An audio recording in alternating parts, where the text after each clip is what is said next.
Welcome back to another episode of In My Xperience on the JPEG podcast. I'm your host, Jean-PaulGedeon, and today I have a very special guest and friend of mine, Chad Hasegawa. What's up, Chad? How are you doing? Good. What's up, JP? What's up? So I want to give a little intro to you. For those who may not know you, Chad Hasegawa, I remember growing up in Honolulu, Hawaii with you. Started out doing graffiti in notebooks, and then it turned out in the ditches and on walls. And you went to San Francisco to go to Academy of Art College.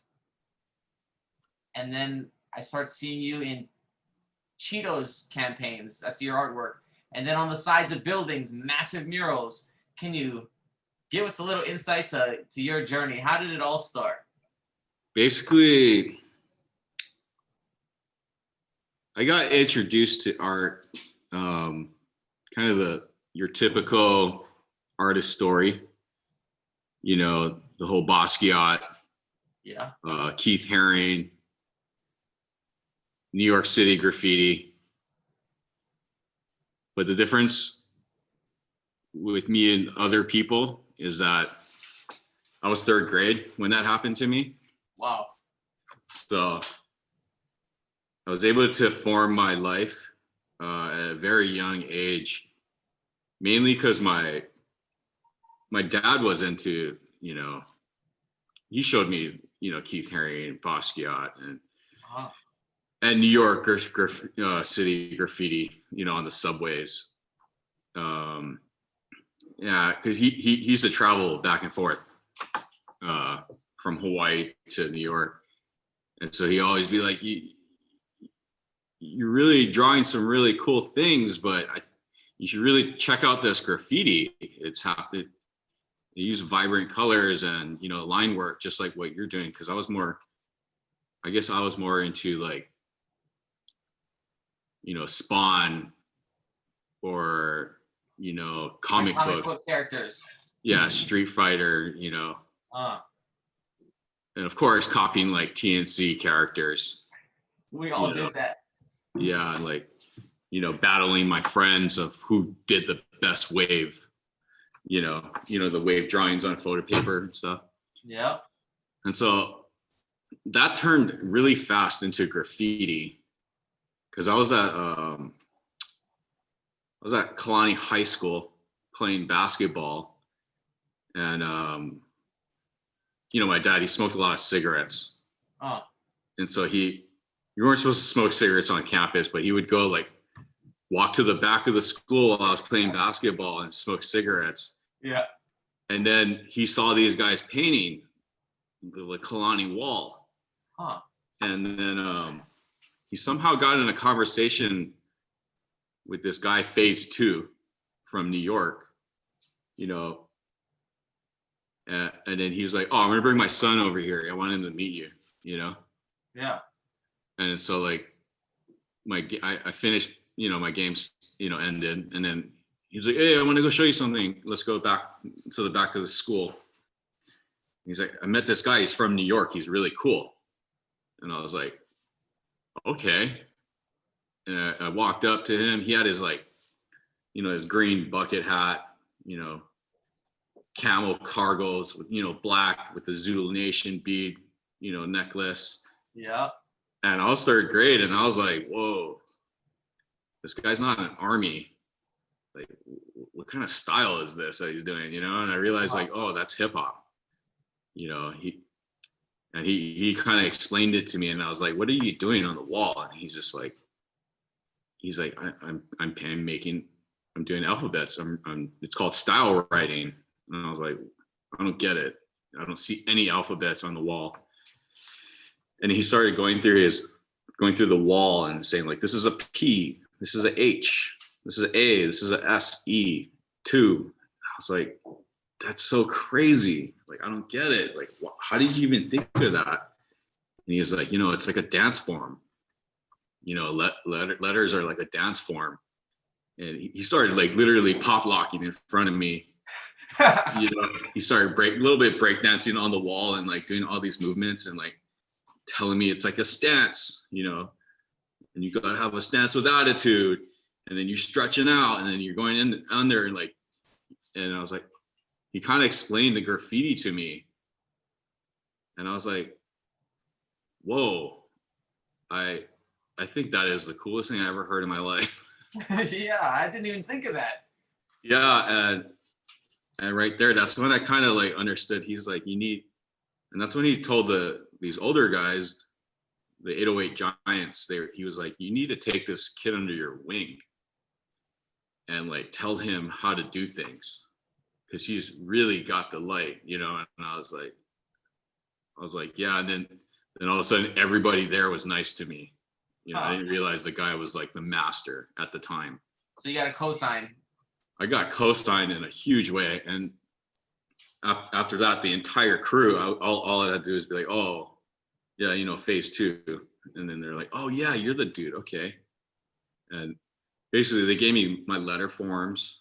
Mm-hmm. You know, they told me about Tower Records in the magazine section, and then they basically told me that I need to figure out a way to do graffiti. So you went to Tower Records to get inspiration from all the magazines? Oh yeah, definitely. I was at 3rd grade. It was more, I didn't even see the movie Style Wars or anything. I picked up the book Subway Art at Jellies. Yeah. You know, and then I was looking at magazines constantly. I never read back then, you know, or, you know, I read, but I'm saying I never read any magazines. I just looked at them. Yeah. I had no care for it.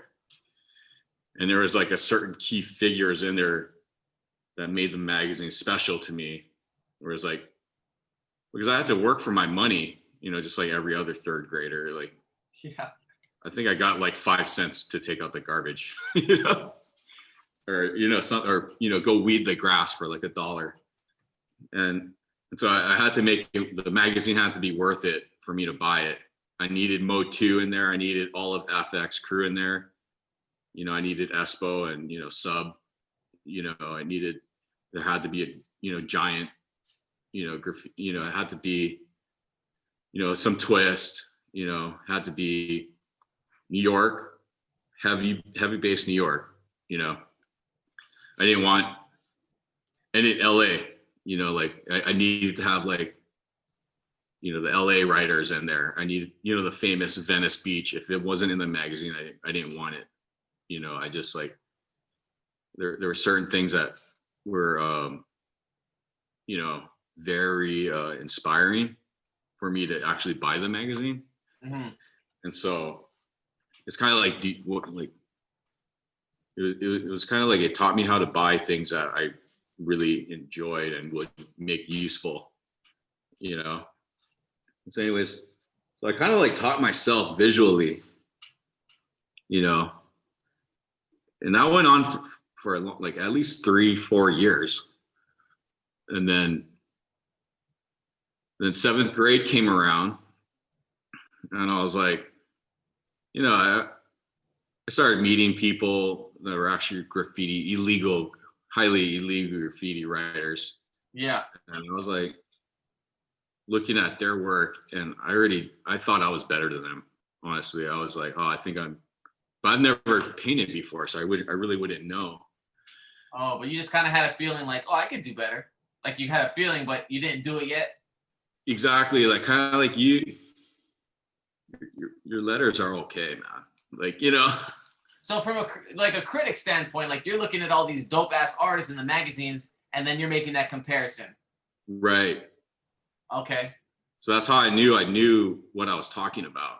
Uh-huh. So when I started doing graffiti, you know, see, I didn't know I didn't know how to steal. You didn't know how to steal like an artist? Yeah, I learned how to steal paint, you know, as this little short, you know, 5-foot 7th grader. In my JanSport, I would load up. Oh, you mean not stealing styles, but actually stealing the physical paint? Oh yeah, yeah. Oh, you never weeded enough weeds for $1. They don't sell paint to a minor. Oh, no kidding. I didn't even think about that. Yeah, and it's not like I could be like, hey, Mom, could you buy me some paint? Yeah. Oh, for what, son? Yeah. And so I started stealing it and I would leave it. I would have to find a place to put the paint, you know. And so I ended up shoving my school locker with a lot of paint, you know, in my middle school. There was a lot of abandoned lockers, so I also stole locks, not just the paint. I would steal master locks, and I would put, you know, the paint in these abandoned lockers and lock it with the real lock. And then so that way, if I did get caught, they would go to my locker. I have nothing in there. Wow, that's pretty sly. You never told me about that. Yeah, and then I started going to ditches. You know, I thought people were doing these things in the middle of the day. And so I would go do paint on the side of the street, like, you know, catching the bus home. Yeah. Like, oh, I'm going to do like 3 cans today. And we'd go on the side of the wall and just like paint underneath this garage, this little awning thing next to the bus stop in the middle of the day. And people are freaking out. And I was like, man, this is what it's like. You didn't know the game. You know, in your 7th grade, you don't really know you're supposed to do it at 12 at night. I was doing it literally as soon as the bell rang. I was running down to paint it. I actually never got caught for that. And then I got really comfortable. And I decided to do like this 30 can piece in the Kahala ditch by Play It Against Sports. You know how you go down the ditch right there and you go underneath the freeway, and they brought a huge you know, I was playing football at the time, so I had my football bag full of paint. And I remember going there with my friend thinking it was totally fine, and all of a sudden we noticed we were surrounded by 10 cops. like above, looking down in the ditch, coming from the golf course, coming from the Play It Against. And I was like, oh, this might be a night spot too. So Chad, growing up, I think I met you around 8th grade, 9th, maybe when I was in 8th grade, 9th grade. You're 1 year younger than me. Yeah. Your style was always different. Like the way you dressed, like you always had like the dope kicks and like cargo pants and like cool graphic tees. Like you always had a different style than like majority of people I knew. Maybe a couple people similar had that like hip hop style, but how did you have like such a different style? Was that from your dad, like being in the art and advertising industry, or how did that all work? No, he definitely liked that I dressed like a New York kind of person. It was basically because I would go to those b-boy events, you know, at the Hype, and so like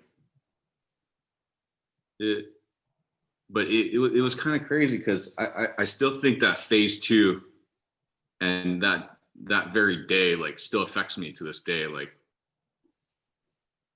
not like post-traumatic positiveness or something, you know what I mean? It's crazy. I still feel like I like the color army green. Yeah. You know, to this day. And he was coming at it from a Zulu Nation, you know, standpoint. Like I always loved beaded necklaces, you know, because of I think I idolized him, you know, as a young age. And so it was kind of like I didn't want to be, because I saw how different he was, you know what I mean? I didn't want to be like Air Jordan, you know, like I didn't want to be your, I guess like a jock or like a trendy dude. I wanted to be like underground, you know? And yeah, so this guy set kind of standard of cool. Yeah, just kind of like it was kind of like, do you know or do you not know? You know what I mean? Yeah. I never wanted to be like, you know, the catalogs, I guess, you know? Right? Yeah. So, but I didn't want to be gothic. I didn't want to be hippie. I didn't want, you know what I mean? you know, I think the rave scene maybe did a lot for me too. Because they were always very high fashioned, you know, like all the underground like things in Hawaii were very high fashioned. I felt like people really cared. When you think about it, like look like Gothic kids, they were always like decked out every day. Yeah, didn't they rock like Gucci and all that stuff like to school? Like it was like nice dress clothes, but in black. Yeah, it was good, like good belts and good shoes, like good eyeliner. yeah, right, for real. Sephora. Yeah, I mean, I always liked the way they looked. You know what I mean? Like I always would be like, damn. Nice pea coats and trench coats. Like I know you're hot in Hawaii, but Yeah. I mean, if they were in San Francisco, New York on the street, kind of look normal. Besides like some of the makeup stuff, but yeah. Yeah, you know what? Like they're to a T what San Francisco. I mean, San Francisco is like Chucks or Docs and, you know, black jeans, black shirt, black hat, black Carhartt, you know, whatever. Yeah. Never thought of that growing up. Yeah. And, you know, Hawaii, we're all about like pink, you know, red, yellow. Right. You know what I mean? Yeah, right. You got a little Hawaii there in your Grateful Dead vibe rolling up. Yeah. This is definitely a San Francisco shout out. You look like Shave Ice, bro. You look like a rainbow Shave Ice. It's my buddy, Dabber Bros. So when we started hanging out, yeah, in Hawaii Kai, you turned me on to the world of graffiti. I wasn't even thinking about it, but like it was you, I think Alex Kapila, Jason Ofuia, John Young, and you guys had a crew. Like you were already like in it, and I was like, yeah, oh, Cat is dope, Bryson. He's like, I don't know if I can say the names. Can I say the names? Like NS, like Nonstop, and then AF, and the other things you did, you know. And I was like, Chad, this is dope. And then you took us under the golf course, under the bridge in Kalama Valley. Yeah. Right at the entrance. And then we all got to choose names. Like, I guess you gave us the permission for me, Kapila, and Alex to like choose our graffiti names and then start hitting up the walls, like just tags. Yeah. I thought that was the coolest thing. I didn't know you could just do that. Like, right. Just did it. No permission. No permission. I mean, that right there, I mean, see, I was always confused. Like, I'm not sure if I did graffiti because I loved vandalizing or because I loved looking at my art on the wall or, you know, my name up. I think it was both, you know, but I'm not a bad person. Yeah, no way. But I knew I was doing something wrong. Like, there's no way I would go hit a lava rock wall or a cinder block wall with nice mold on it, you know? Yeah. Like some classy looking things. But if your wall is painted, it was game. Or if it was the freeway. So it was like public property. Like, we're not doing like private property, small businesses. Like, that's whack when people do that. Yeah. But it was like kind of against the system. And it was a place where people aren't using anyway, but people are going to see it. Right.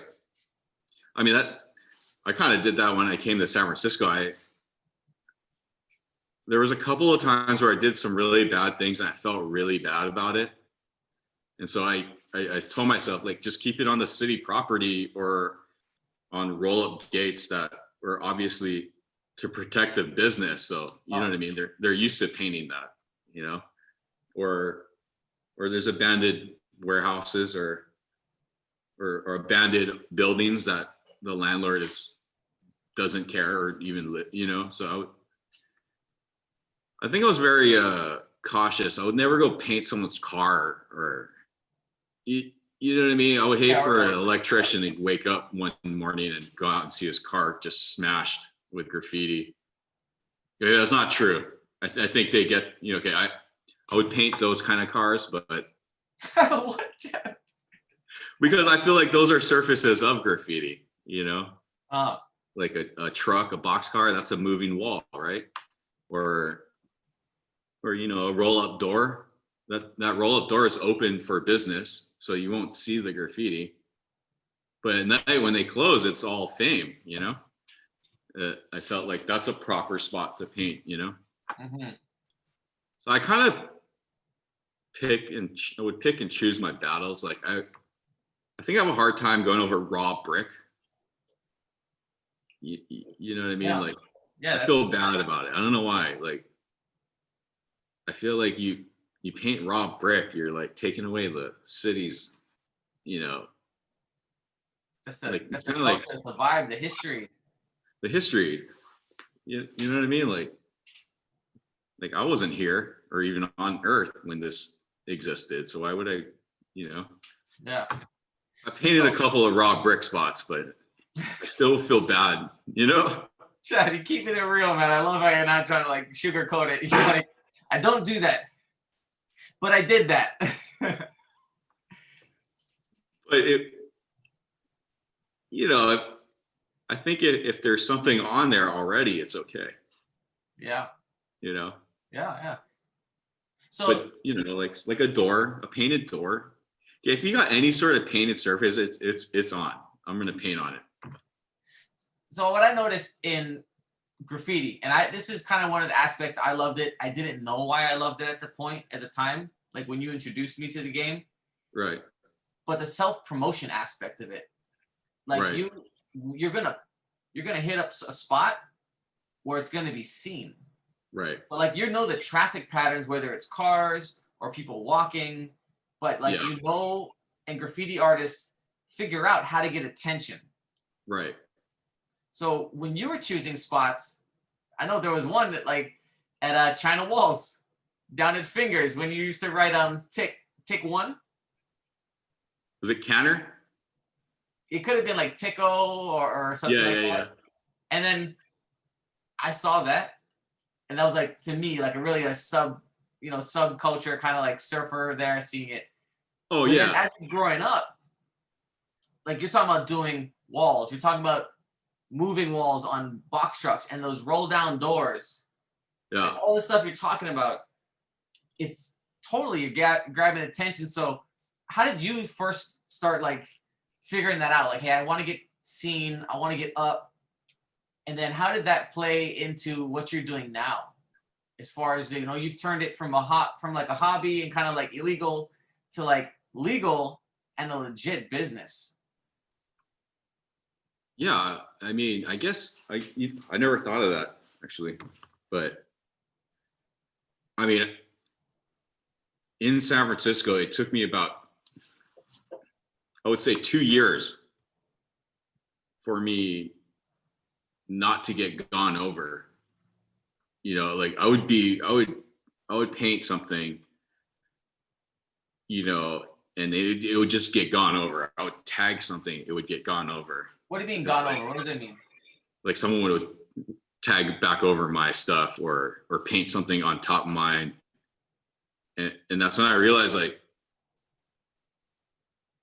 you know, it takes work, I guess, you know, like, and you have to also pick the right spots. So that way you are in the trail or the path of who you're trying to impress, you know? Yeah. And so like, I would choose these spots knowing I was going to get gone over, but hey, at least they saw it. And then they see it again, and then they see it again. And then all of a sudden I'm not getting gone over anymore because I put my time in, you know, I pick the right spots. And it kind of goes the same with art. It's like you can't just stay in a hole and expect to get one day discovered. Uh-huh. It doesn't work that way. I mean, you can create art for the rest of your life that way. But do you want to do that as a business? It doesn't work that way. You have to put yourself in the eyes of the path that you want to take.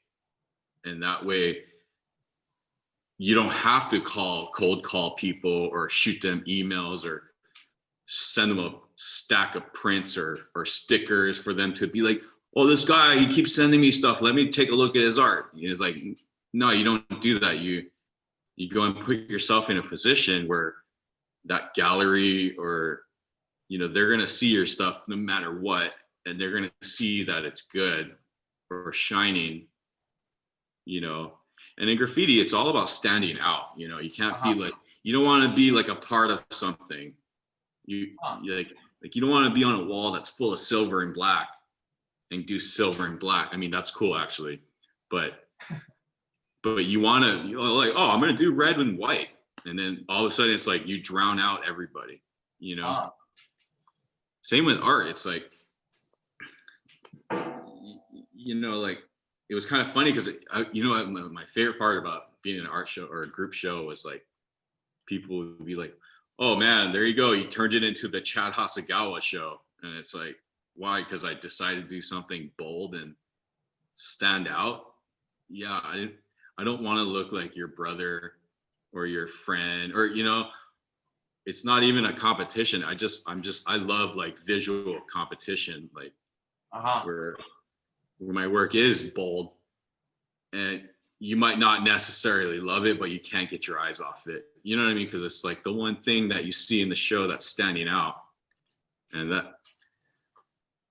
that to me is just as hard as, you know, perfecting a painting, you know, like, but if you put yourself out there, you better make sure that painting's good. Yeah. Because like you're putting yourself out there and people are going to go look at your work. You better make sure that it's worth looking at. You know what I mean? Whether it's taking up the space or the color space or, you know, visually. Basically, it's like, it is definitely not something lucky. It's definitely not who you hang out with. It's definitely not who you. I'm not sure if kissing. Can I say kiss ass? Kissing ass. You can kiss ass, whatever you want to say. Okay, I'm not sure if that's like, people think that's what you need to do as an artist. Like you need to schmooze it up and like go to that person's birthday party and hopefully like they remember when they're totally wasted that you were there or something. You know, it's like, it's like, no, they're not going to remember that at all. They're not going to remember that you went to Miami and you bought them a sandwich. They're not going to remember that you came to every single one of their shows. You know what I mean? They're going to remember your work, because most galleries, that's what they want. They want work. You know, they almost want to be cooler than the artists. I find that a gallerist like trying to be like, I'm so cool, and the people I choose they're amazing. You know, like they want to be the social butterfly. You know, and I found it better to just let them do that and just sit back and let them make up a story about your work or who you are, and just be like, yeah, whatever you said or whatever she said. That's an art form in itself. Curators. I mean, Curators, it is, and Pinterest. You got to give them credit. Straight up. I mean, that's what the kind of the difference between artists and designers. An artist can create. Right. A designer can put together, you know, different elements and then make a beautiful piece, which is like a gallery. Right. So in a way, they're both art. I want to say something. So street artists or artists in general, graffiti artists, if you really look at them, they are the most self-promoter, guerrilla marketing, ultra competition. And the art is a beautiful thing because a lot of the times it's temporary.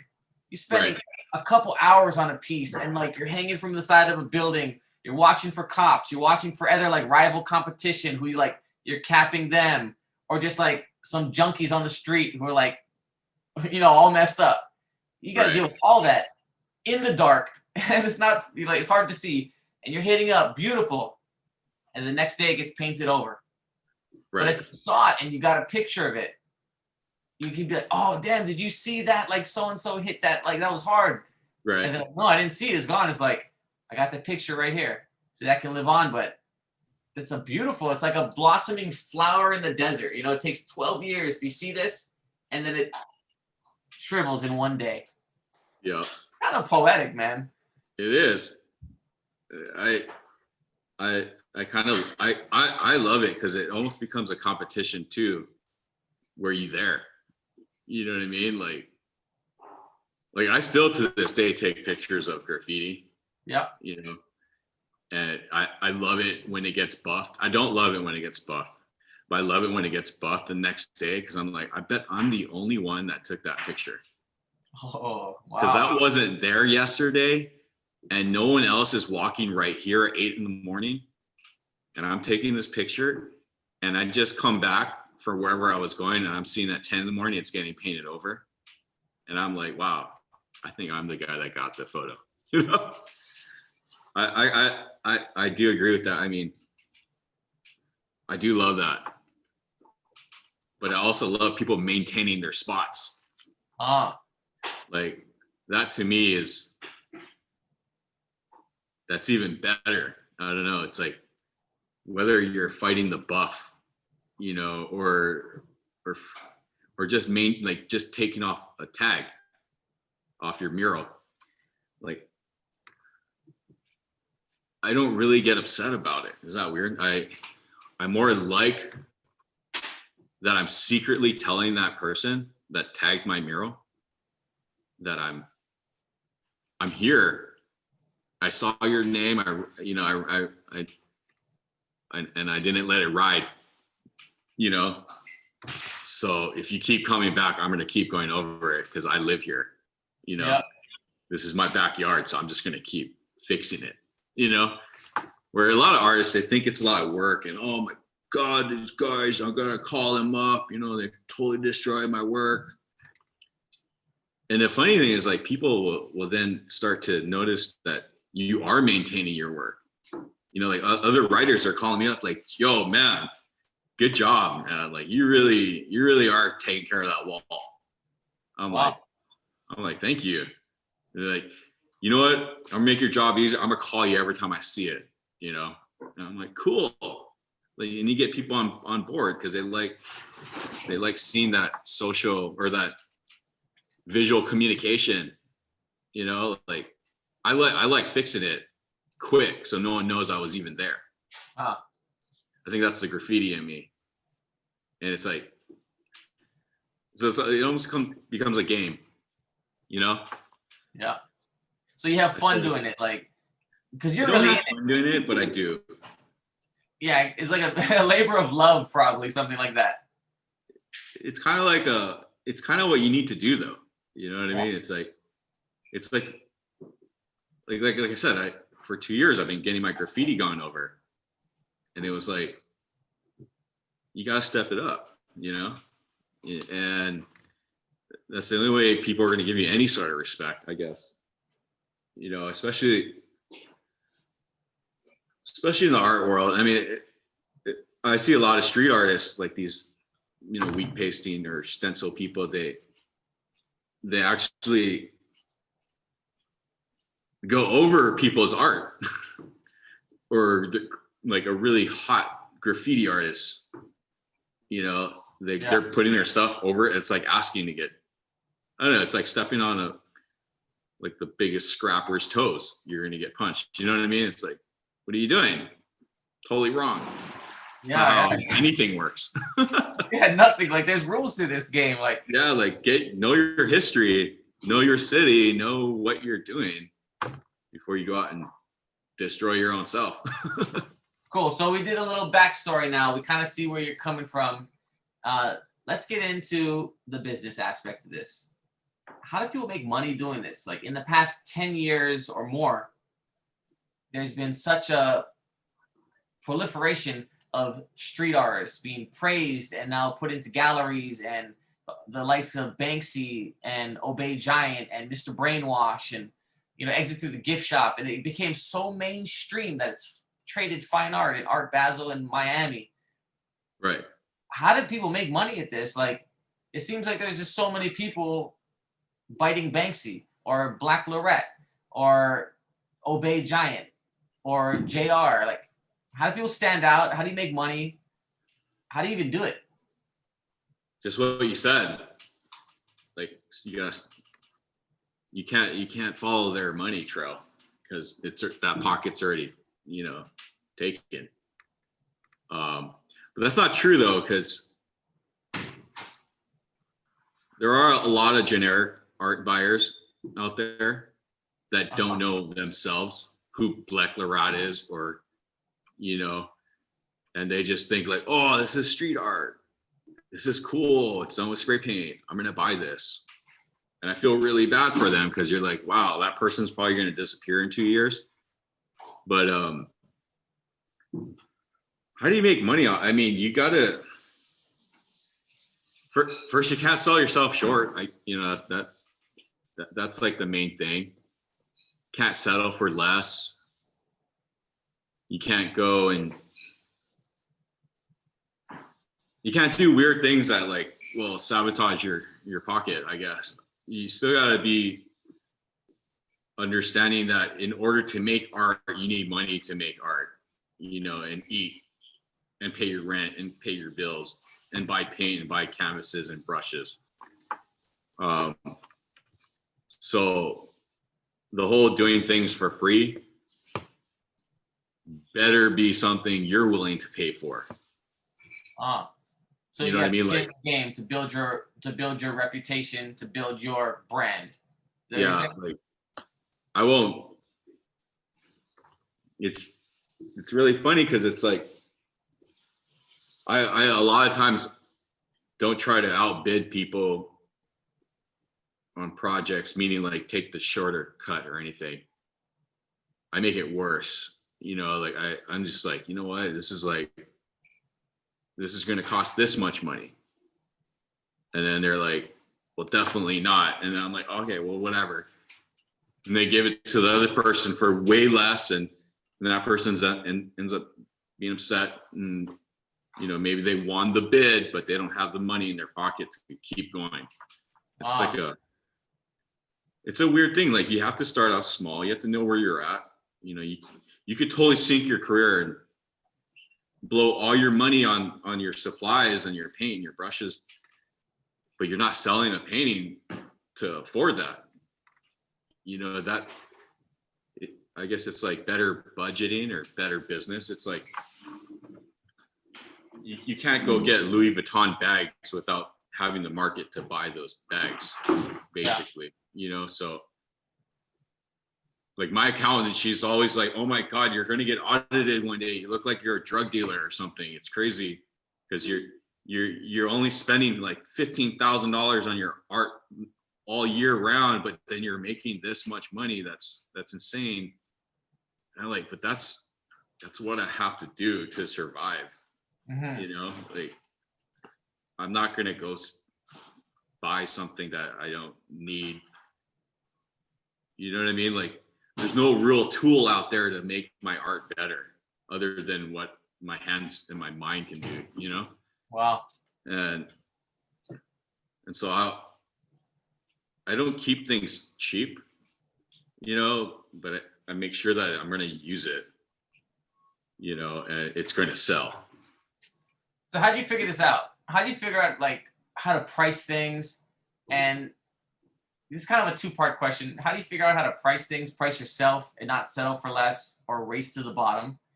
And then you can kind of go into some of your background, like professionally, the different, you know, the school you went to, Academy of Art College, talk about some of the companies you worked at, how you learned, what you learned there. Kind of touch on that. You know, we're trying to give a roadmap to those who don't know what you've done, or like those who are going to come after you kind of want to follow what you've done. Bit of a roadmap. Well, I think I'm a really hard worker, and I think I learned how to work really hard at a very young age. Like, I don't know if you remember, but I started working at Ross at like 14 years old. You know, I got my worker's permit. I remember you working at Ross, Hawaii Kai Town Center. Oh, Kemoku. Oh yeah, and then that was all like the dope shit went there. Yes. It went there before it went other places. I understood, like, in order to have a car, you gotta have a job. You know what I mean? And so I think that's where I learned how to work hard. Is that weird, to work at Ross? And then I started detailing cars, and I did really good at that. And then I came out here, started working at Buca de Beppo, you know, and I got through my entire college working at Buca de Beppo. Where are you right now? Oh, in San Francisco. In San Francisco, Right. so that's where you're working. Yep. Yeah. And I got through college that way. A lot of people are like, man, I don't have the money to do that. I'm like, bullshit. You just want to chill out and like, you know, like not work while you go to school. If you don't work while you're going to school, yes, it's going to cost you so much money, you know, but I was like, no, I'm going to work. I worked 4 or 5 days a week at the restaurant. Yeah. And then I worked 4 days. I went to school 4 days a week. So I had 9 things, like 9 serious things to do every week, you know? And so like, it wasn't breezy or easy, you know? I mean, I was lucky I was into like graffiti and going out, because then all that can happen after your day has ended. You know what I mean? You got the night work. Yeah. So like, but I think, and then I went into advertising, you know, after, and I worked really hard there too. Where'd you work?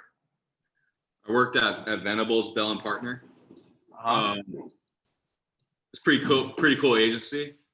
I met a lot of my friends in advertising there that I still keep in touch with today.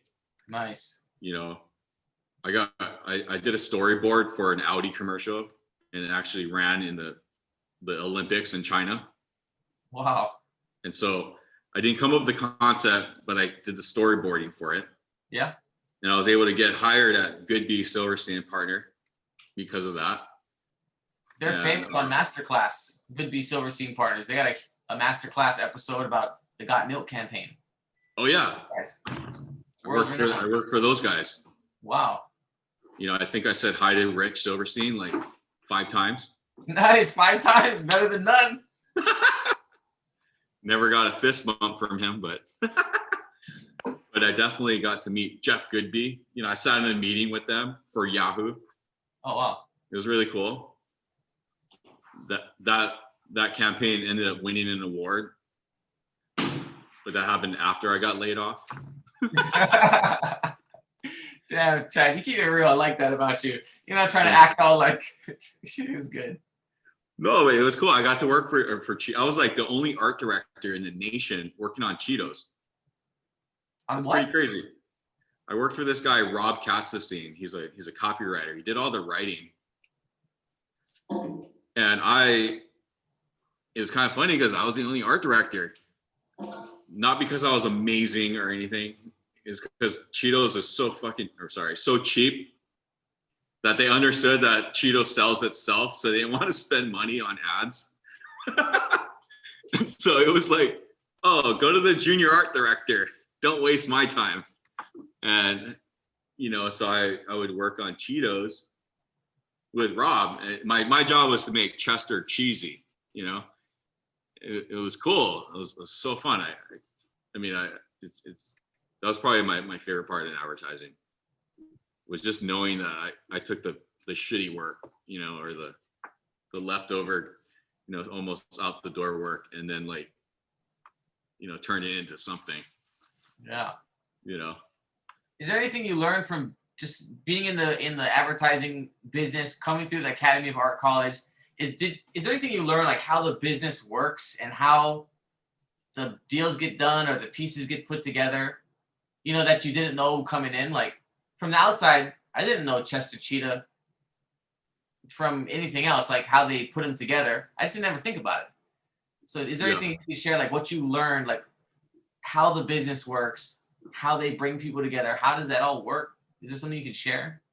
You know what? I didn't get to learn the Don Draper. You know what I mean? Because I wasn't there yet. If that makes any sense. Like I was in the agency. I was working for, you know, the good people, but I was like the worst, or not the worst, but I was the person that stayed till 5 a.m. if had to. You know, it was definitely like. So how I learn the business was I would read the emails like, Chad, you need to redo this. You know, I'm like, oh shoot, that meeting must have gone bad.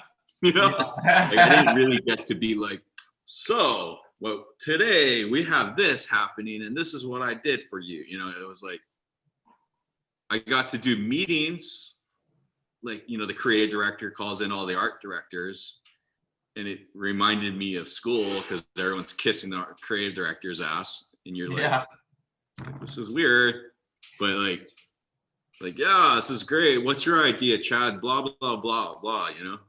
And it was like, it was the only time like the art directors above me would look at me and be like, yeah, Chad, I agree. I love that, you know? All because the creative director agreed, you know? Yep.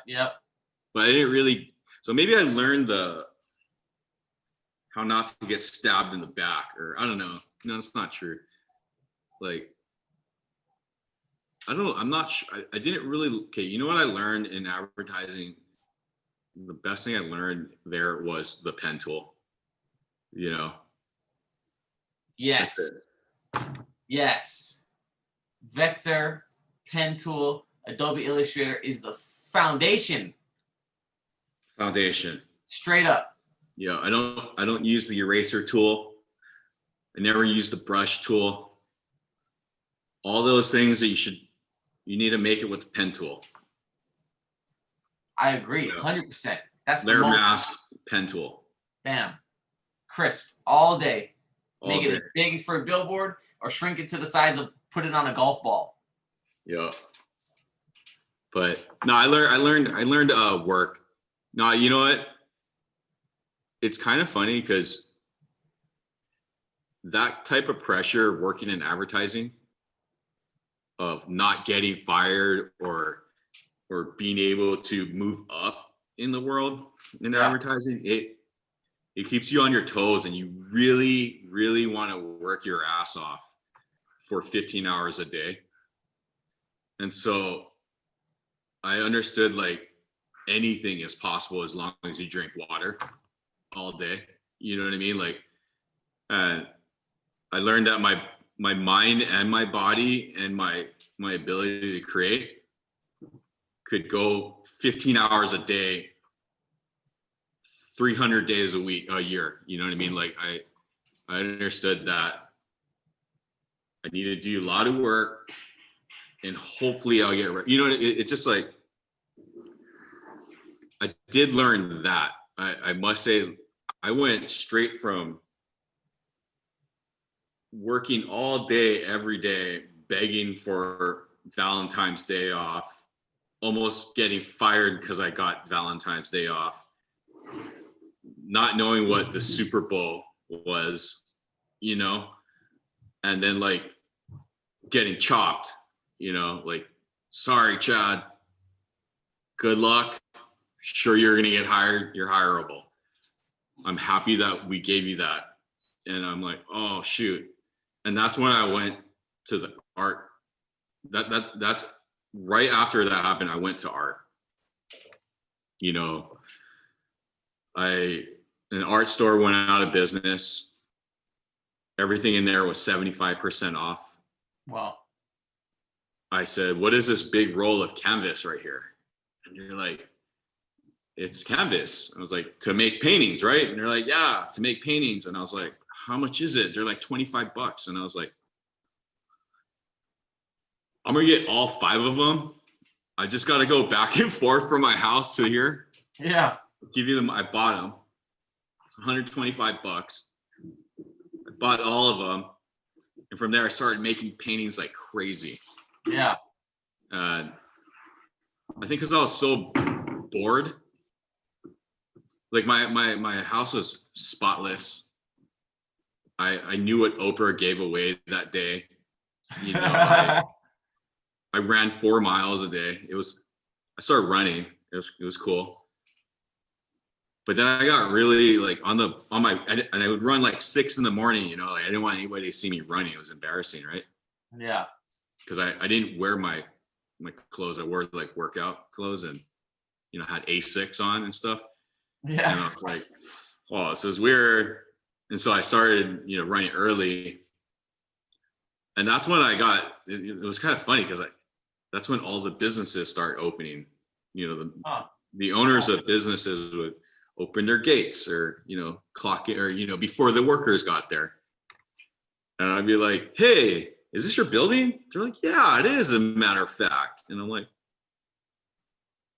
do you want me to paint your wall? I like the color it is right now. I'd be like, yeah, I'll paint it. How about this? I'll paint your wall. And if you don't like it, I'll personally go buy the paint and paint over it. And they're like, we can do that, you know? And that's when I started painting walls, was from these runs. Because they looked at me, they're like, oh, this guy just went to Blue Bottle Coffee, got himself coffee. And then like, now he's running, you know, this guy's like, he's really responsible. I like this guy. Yeah, you know, yeah. They trusted me. You know, like I wasn't hungover. I wasn't like doing something weird. It was like I was running, you know, and I was asked to paint a wall. Straight up starting your day. Yeah. And then I go into my, you know, my storage unit down where I live, paint these massive paintings. I don't know. Like, how do you get the roll up gates? How do you even, is it 6 a.m. runs? You meet the owner? Like, did you search them online and say who's the owner of the building or who's leasing the spot? Like, how do you do that? No, okay, that one was very forced. Talk about put your stuff in the eyes of the curator without asking permission, you know? I don't know. Try expand on that. I don't know what you're talking about. I had I had an art show, right? There was a lot of people hitting me up for an art show, and I would always be like, oh, hell no, I'm not trying to be an artist. I'm definitely not that artsy type, you know? Yeah. And my friend hits me up. He's like, yo, we're closing down the block, you know? I worked with this guy at Buca de Beppo. Yep. And this guy, he opened up a bar, you know, on 6th Street. And I was like, he's like, hey, you want to fill my space up with art? And I was like, I would love to. Why would I love to? Because right around the corner, like maybe 4 doors down, was my favorite gallery in all of San Francisco. You know what I'm saying? And, you know, I didn't really know that the Arts Commission was going to help me out or like all these other people were going to help me out. So it was like in 11 days, I painted all these paintings. Like I went crazy, like 4 hours of sleep every day, you know, 11 days straight, just like working. I remember singing, you remember $5 foot long, you know? Yeah. And so I was eating $5 footlongs, you know, and I was singing it every day, like, yeah, I'm gonna get $5 footlongs. And I started playing a Vampire Weekend. Yeah. It was so weird. On repeat. It was like not even like I had the CD player that you could press repeat, and it would just loop the CD, and it was just like all day, like for 20 hours a day, just like painting $5 footlongs and Vampire Weekend, you know, and I'm just like painting. I filled up his whole bar. He thought I was gonna do like 2-3 paintings. I came in like crazy amount. I pretty much did the best show that whole thing had, and everybody was like thanking me. No like kidding. The person that threw the event came up to me like, hey, thank you so much. Wow. You know? But you put all the money into it. Like you paid for it, you did all the work. Oh yeah. Wow. But then I did it cheap. You know, I had the canvas. Uh-huh. And I had a little secret because I did go to an art school. I didn't necessarily take art classes because I was in advertising. Mm-hmm. But I do remember that every semester, these kids would throw away massive paintings because they can't go back home with it. You know what I mean? So they'd leave it out on the sidewalk. And so I would be like, Catherine, get the car, you know? I'd pile the car up with all these frames. You know? And so like a lot of my career in the beginning was this cycle of ripping up, or not stealing, I guess dumpster diving, not really because it was on the sidewalk, You were upcycling. Upcycle, is that what it, yeah, upcycling. That's what Nice. it's called. Yeah. Yeah. So I wasn't spending a lot of money. So you cut their picture out of the frame, just took the wood? Sometimes on the spot, Oh, because I you wanted to be able to not have because I would tie it to my roof of my car, and when you have the canvas on the frame, it would flap. And so I'd rip off their painting right there and just leave it on the ground. Put the canvases on the frames on my roof of my car, and I could pile it up like 10. Dude, you're ruthless. Chad is ruthless. Just straight up ripping it off and taking the bones. Dude, straight up ruthless. Okay, go, man. Keep going. And so I'd have all these these frames, and they're really expensive. These kids that go to art school, they're rich, man. They have all the money in the world to blow. They have all the loans in the world. They have, whatever. And so I'm like, because who goes to school for painting? That is the craziest thing I ever heard in my life. It's crazy. Like, you are spoiled, man. Like, hey, I want to go to school to paint. That's what? That's insane. It's not even a business. That's not going to make you money. It's so funny. And so, anyways, I was taking those canvases. I stretched them. I was buying these mist tints. A lot of my videos talks about how I'm, buy all these recycled paints. What is mist tints? What is that? It's like when the Benjamin Moore or Kelly Moore, or, the company messes up, and the customer returns it all mad, like, this is not the right color, and they give it back, and they have to take it back, And so, like, I was like, oh, how much is that? And they're like, it's $1. I'm like, I'll take it. How much is a gallon of paint usually? $60. And you buy it for $1 basically because it's a wrong color. The gallons I bought for $5, but yeah. And from coming from Hawaii, man, we're nice people, man. Hell yeah. And we like to make friends with people. We like to talk story. And so I would be super nice to the paint guys because they were, honestly, they were doing me the favor.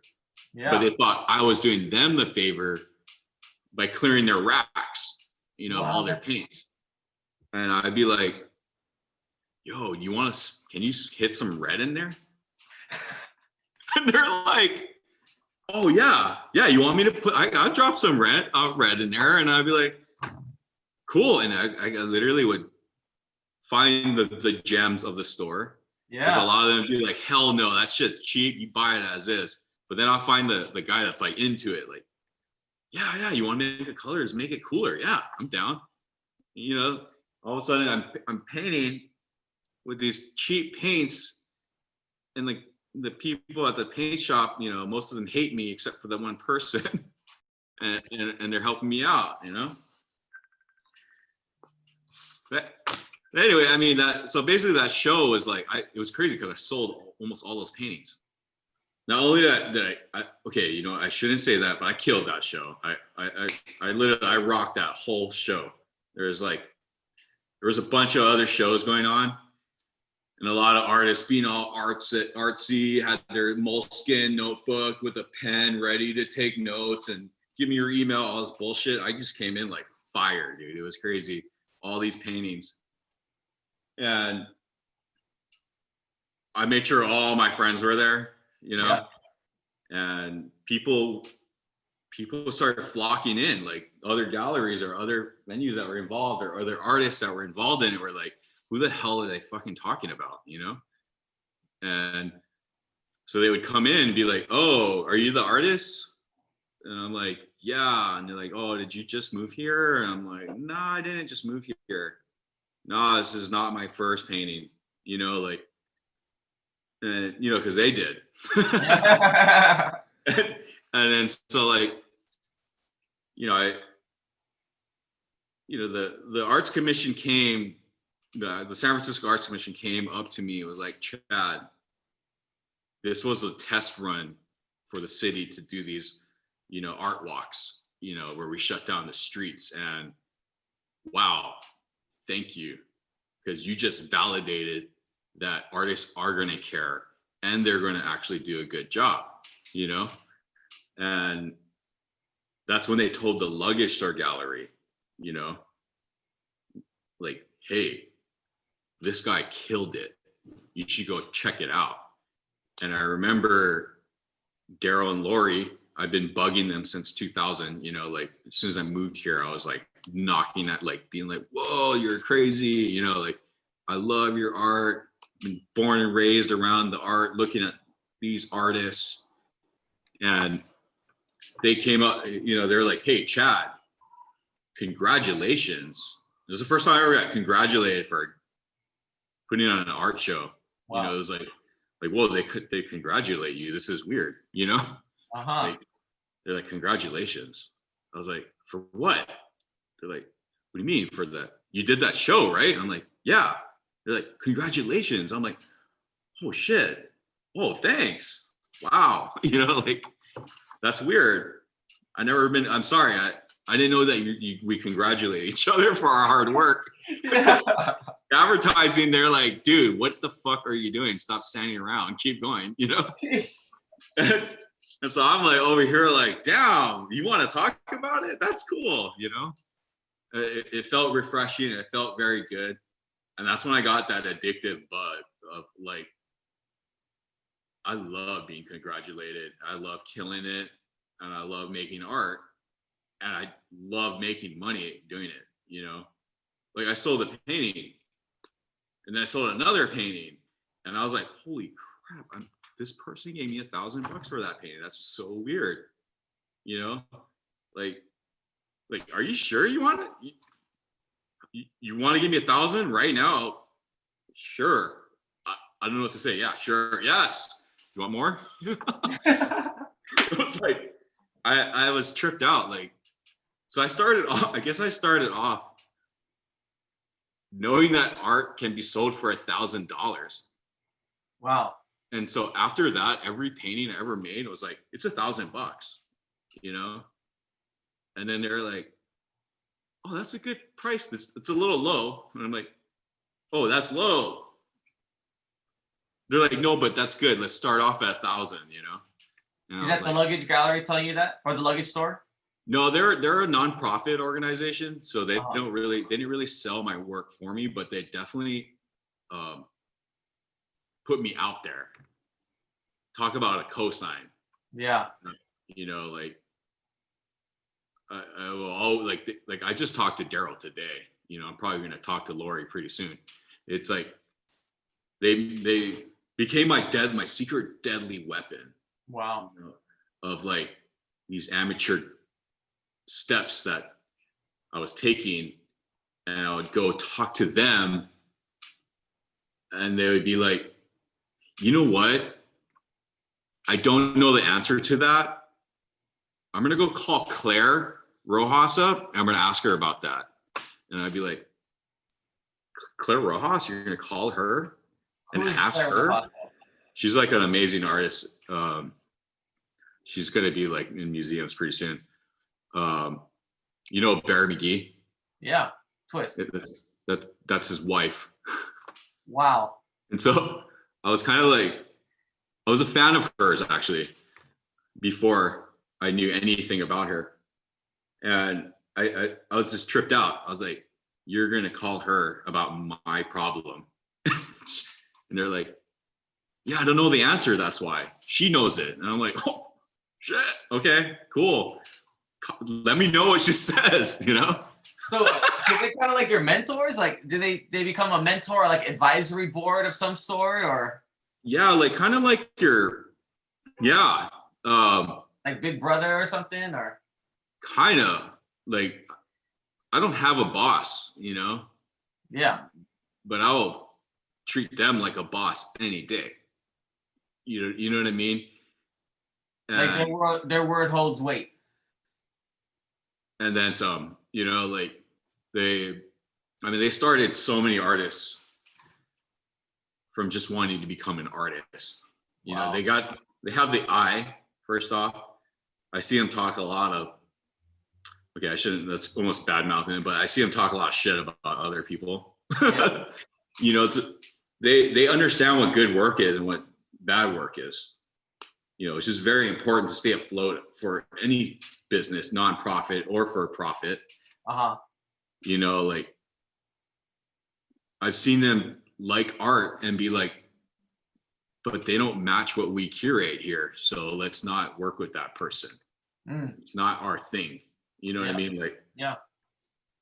I think a lot of amateur galleries, they make that mistake. They love that person's art, but do they show that type of art and can they sell that type of art? You know what I mean? So it's like the wrong venue pretty much. Yeah, it's like kind of like you're gonna go play at Royal Hawaiian, some punk rock music. No. Because it's really cool punk rock. Yeah. You know, and you're catering to, you know, people that love Hawaiian music, you know, that take that shit very serious, and you're playing them punk rock music. It's insane. This is the wrong audience. It's the wrong audience. And you got to be, like you said, a curator is a designer, and you got to stick to your voice. You know what I mean? Like once you get off track, you know, that's not good. It's like, it'd be like if, you know, a meditative energy supplement started selling like 200 calorie beef jerky. You know what I mean? Yeah. Like that doesn't make any sense. You like trying to make me bigger and work out, but then you're also trying to sell me a Big Mac, you know, to go with it. And it's like, that doesn't work. You know what I mean? Like, yeah, you actually touched on something really good right there. So meditative energy supplement, John Young, one of our homies back in the day, who also did, you know, street art with you. yeah, And another one of our friends, Justin Park. right. Now he's the head bartender and part owner of Barred Leather Apron. So I saw that. Award winning, as he's like one of the master cocktail makers in the world. Yeah. Professionally competing. So these guys all started with art. So you continued on the path of painted art on canvas, on walls, on murals, and going big. You know, you're doing the larger than life, some of the biggest things in the world, like right up there with anyone else doing it as big. Right. Size-wise. And then you've got John Young. He decided he's gonna make his body his masterpiece, professional bodybuilder, and he's in that world, and now he's built a company around it. That's crazy, because if John Young does that, that's weird, because you know he's gonna be freaking huge. Yeah, he was a badass bodyboarder. He got I was like, man, when you do things, you do it to the fullest, and you don't stop. That's very dangerous, John. You're gonna look like Arnold Schwarzenegger soon. And sure enough, he's huge. Yeah, John does it to the fullest. Yeah, like don't you feel weird that you're so massive? And he's like, dude, it's my art. You know, like this is my art. I formed this. And I'm like, I guess you're right. I never thought of it like that. I always thought that someone was just trying to be all huge, you know? Yeah. And then I was like, you're right. You're focusing on your shoulders and your, you know, whatever to make yourself look pleasing to what your vision is. Yeah. You know? And then you are an artist. That makes sense. He goes to his shows. He competes in the shows. Yeah. So That's crazy. That's weird. I never would have thought I would have a bodybuilding friend. From bodyboard, oh, that'd be a great one if he comes on the show. From bodyboarding to bodybuilding. Yeah. And then Justin Park. Dude, his art is cocktails. It's crazy. And he competes on a global level and wins. Okay, that's another guy. Like hit out of everybody in ANC or ER, he was like very fucking perfect. You know what I mean? Like his pieces were like perfect. Tags perfect. His cocktails fucking perfect. It's like very technical, you know? And so I mean, he kind of acts like cool and stuff, but I know deep down inside that guy is like stressing on being perfect. Yeah. You know what I mean? But also making it natural, which also takes work. You know what I mean? Yeah.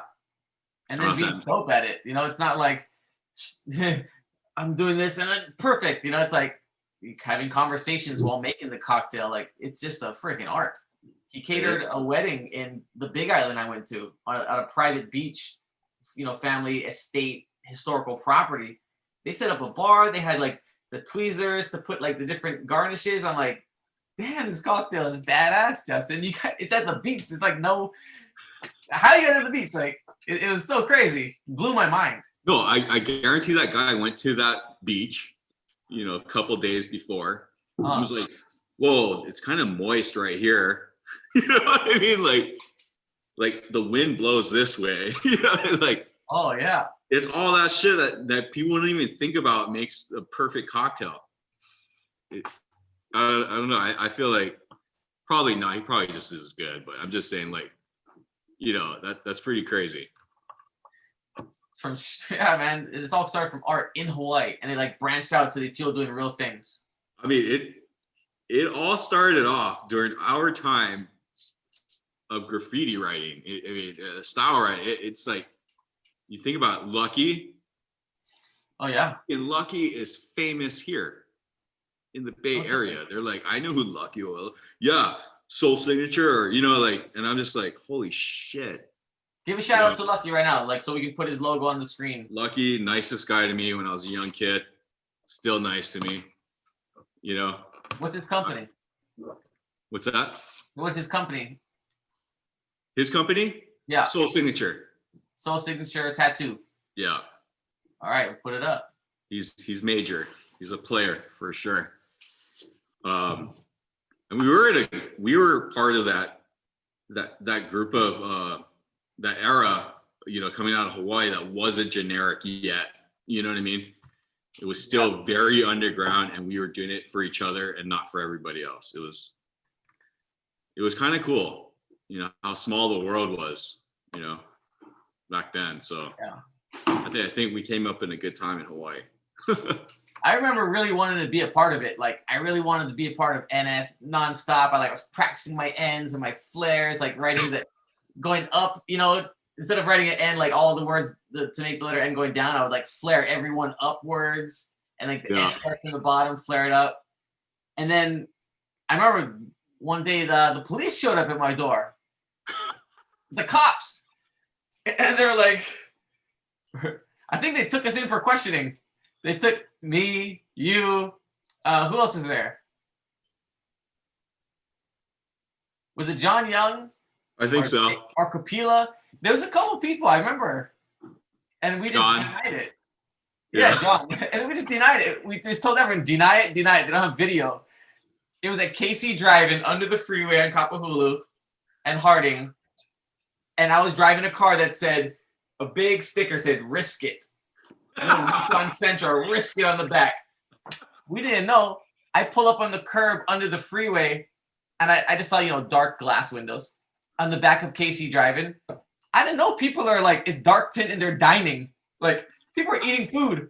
And we jump out, we're like hitting up under the freeway, like, risk it. We jump in, hop the curb, and we bounce. They're like, yeah, that's John Young, that's Chad Hasegawa. That's good thing we didn't have Instagram. A good thing, no Instagram and Facebook. Like, we can deny it still, and people think we're just making it up. Yeah, we seriously, like, I remember then my mom and my dad were like, no. And like, I wasn't super good at like using a spray can, but what I knew was I knew where people would look. Yeah. I knew that the free was a dope spot. And then sort of about 20 years later now, that's how I started JPEG Media, outdoor advertising business, where we're doing billboards on the side of trucks driving. And then we're doing it in the malls and in the supermarkets and all the Aloha gas stations. We just partnered with them. Hey, announcement right here. Just yesterday, they signed the deal. 53 Aloha gas stations and the rest of the Shell gas stations. Dude, that's crazy you say that, because every one of your surfaces is a tag spot. Straight up. A graffiti spot. That's pretty awesome. I wanted to make money off of the graffiti because I always like making money from a kid, and I wasn't as dope as you guys as creating the art, but I knew where people would look. So if I could just sell that space to someone as like commercial real estate rent, because I love real estate too, I'm like, I'm gonna put those two together and I'm making a business. So straight up jpegmedia.com. That's what it was straight up graffiti and hip hop. I didn't get permission. We just rolled up to the owners like, hey, this is what we can do. And it worked. Yeah. It's a graffiti, man, right there. No, that's 100%. I mean, you know, like that right there. I mean, you always had that though. Like, you know, like how you said, like, we weren't really on that tip, which I wish I was back then, because now, like, I feel it's a struggle now where, you know, how I was into graffiti and art, third grade, you were making money. Yeah, selling golf balls at that age, you know? And that's what I'm saying. It's like, I always knew, you know, my mom and my dad, even, they would always say like, JP's going to be like some fucking crazy businessman one day. You know what I mean? And I was always like, he really kind of is, huh? You know, like, and he looks you straight in the eye. He fucking says hi to you. He's very polite, you know, like, and I was like, this is crazy. And then like, so seeing you grow from Bob Marley t-shirts. Yeah, you remember that. You know what I mean? Like, that shit trips me out, dude. Because it is kind of like it's not even a miracle, or it's not even like you're born with that skill. It's like, nah, you made that skill. Yeah. You know, it's kind of like art. It's like, I wasn't born fucking creative, and you know, I made this. You know, my whole life journey made this. Straight up. You know, and that's why it's official and it's like genuine. You know what I mean? Like, just like it's not something you have to fake. You know what I mean? There's times where you have to fake, obviously, you know, fake it to make it or whatever. But you when you're faking it, you weren't faking that you're faking it. You know, you're like, this is genuine. Like, yeah, you know what I mean? This isn't some, it's like, you're not really, you're not being like fake. It's like, I don't know how to explain it. It's a I'm weird not trying thing. to front like, hey, I'm a most successful person coming up. It's like, no, actually, I'm making my journey through and I'm trying to get there. Like, I'm letting people know I'm trying to get there. I'm not there yet. And I'm straight up about it. Like, I'm not there yet, man. I look at it, we just started. I feel like we're still kids, man. I still can't wait for me to take off. right. When I grow up, Chad, when I grow up. Right? I mean, I'm starting to get scared though. I'm like, oh man, we're getting older. But I think I'm gonna, you know, but then I look back at 10 years ago and I'm like, oh, okay, I'm a lot better than, you know, Mr. $1,000 painting on the wall. You know what I mean? Like,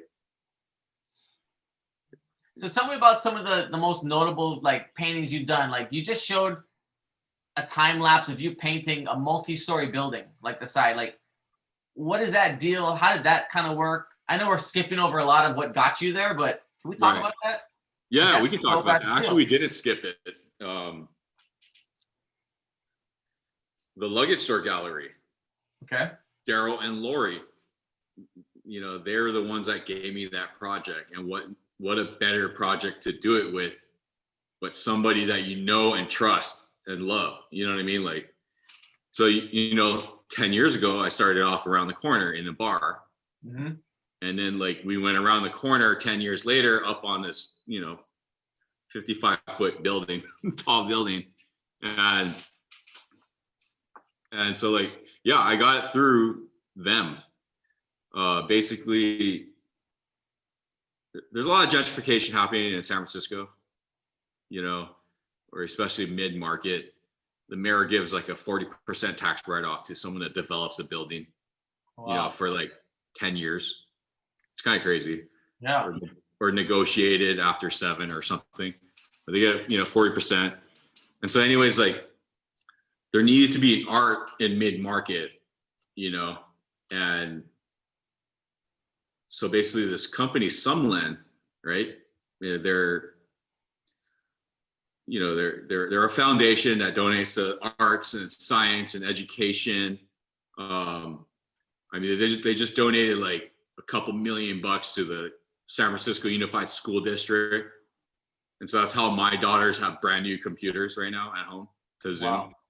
So they're a good company, and so they gave to the arts, and they wanted to put murals in communities that, are already creative and already like, but also give it like larger than life style murals, like impossible murals. Who are they funded by? Like, who are they linked to? They're linked with Twitter. Whoa. Yeah. So this guy Evan and Sarah, Evan is like a co-founder of Twitter, and Sarah's wife runs the foundation, Sumland Foundation. Wow. And she hit it off with Daryl. He's like the mayor of Mid-Market. He's been there since '89, right after the earthquake, bought that building back then. And he is the arts, of Mid-Market. He owns it. Everyone knows it. He's a major player. You could probably run for mayor or and he'd probably win. Like, honestly, the guy has everybody in his pocket.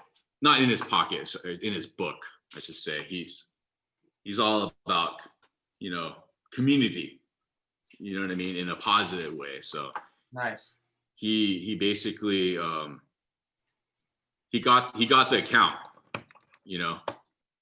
and he threw out a bunch of artists, and somehow I got picked, and I was like, wow. I mean, there's a lot more to come. There's going to be heavy hitters like coming along. Like, I'm not sure if I was supposed to be a part of this crew of artists. Uh-huh. But somehow, what other artists are there you talking about?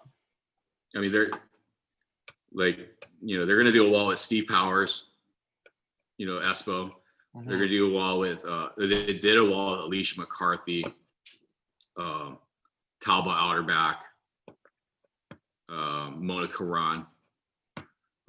They're, basically museum level artists. Somehow she chose me, so it was like kind of crazy. Like, I think I was supposed to be like, Daryl just like threw, Daryl Lawyer, they just throw their roster at people. Like we're talking from, mid 80s to now, Wow. and they want everyone to have a shot. They're very fair in that way. And they, they saw all the artists, and somehow I got picked. It's pretty awesome. I never did it before. I said I could do it for sure. Yeah. Talk about fake it to make it, I was like, oh yeah, I totally could do that. And I was like freaking out the whole time. Like, no friggin' way I can do this. Oh yeah. So what, how much does, I got a question for you. How much does hustling play into your success? Hustling. Or is it all luck? There is no luck. You know what I mean? There is no luck. Like I said, like, other people chose a path of not taking the path I chose. And, that's up to them. It's really up to you. Where I have an understanding of what I want, of who I want to be, or what kind of artist I want to be. And I just took that path. And so that's how I got this, you know what I mean? Like, I don't know how to explain it. It's like, I'm their artist, I'm one of their artists. Yeah. It's like, I got it because of that, like, so maybe they're lucky.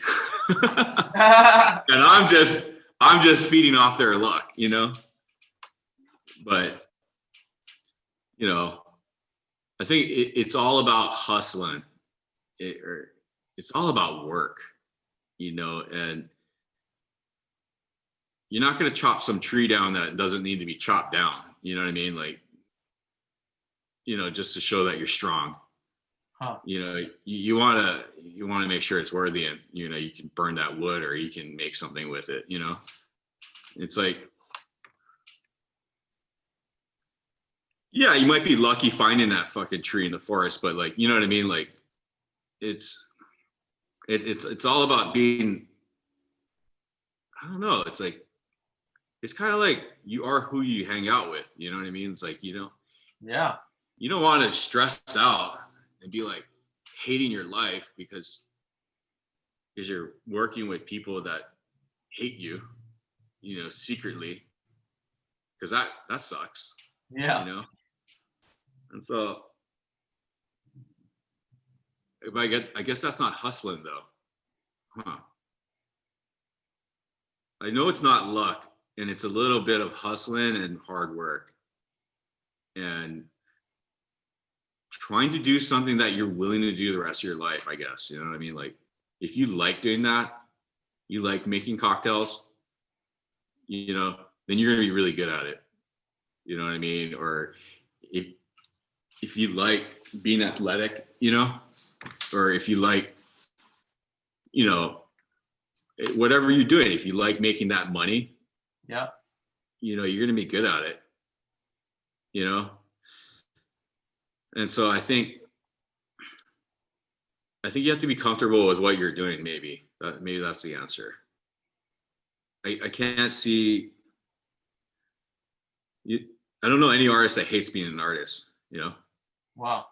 Like, there's a lot of artists that complain. They're very fucking negative, and we all need like a pat on the shoulder, a congratulations. You know what I mean? Like, whoa, you know, like fuck, I just got 200 likes. That sucks, you know? Like, yeah, like there's always something to complain about, but I think you have to be, you know, happy with getting better at it. I don't know.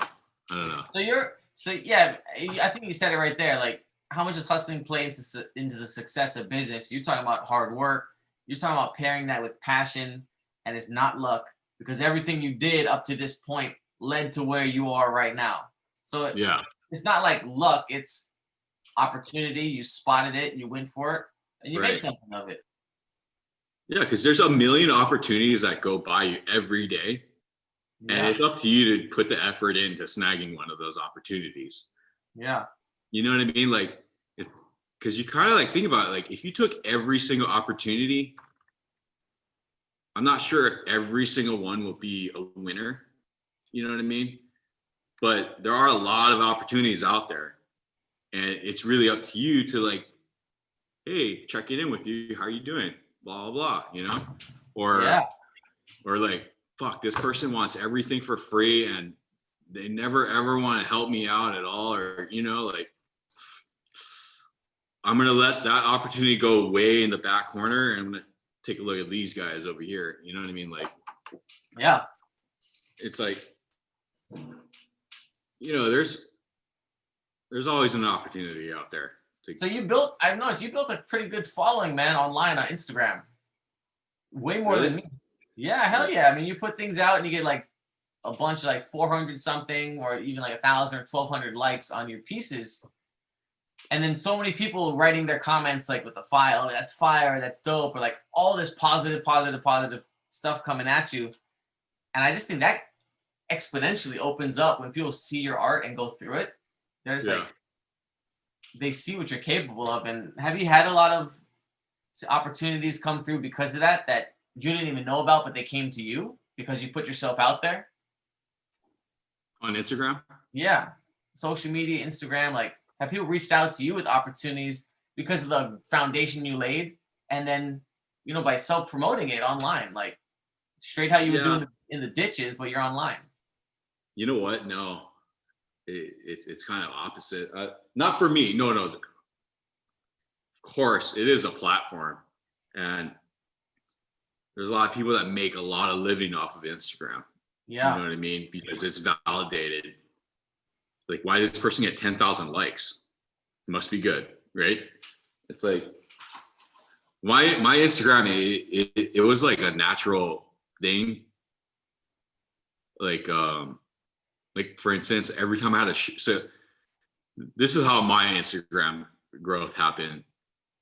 It was like every time I had a show, I would gain like 400 following. Yeah. You know, like oh, I'm in a group show at Vertical Gallery in Chicago, and then I know when the it's kind of weird because I'm not in Chicago.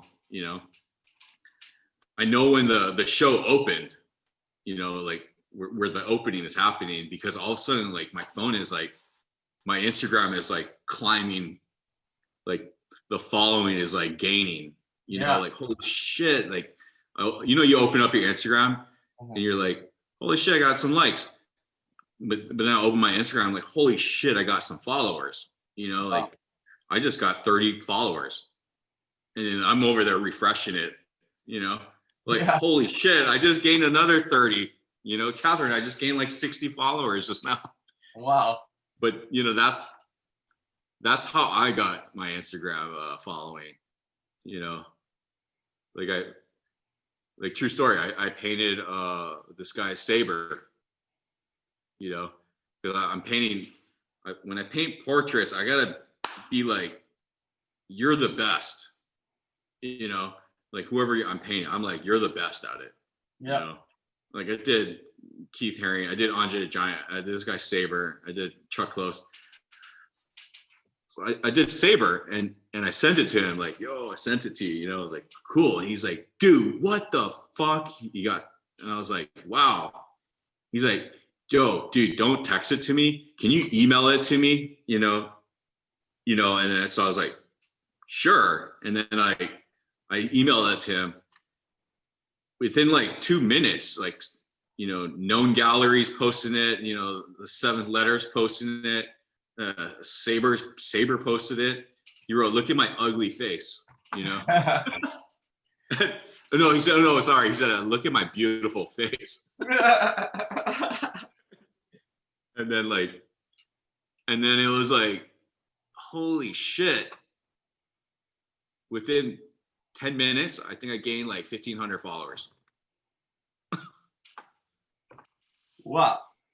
I don't know. Oh, you It's really pretty grew organically, like straight up. You went from like the gallery to online, and then you shared it, and then other people shared. Like the whole effect, the whole network effect happened to you. Yeah. I mean, I wasn't really running my Instagram the first year.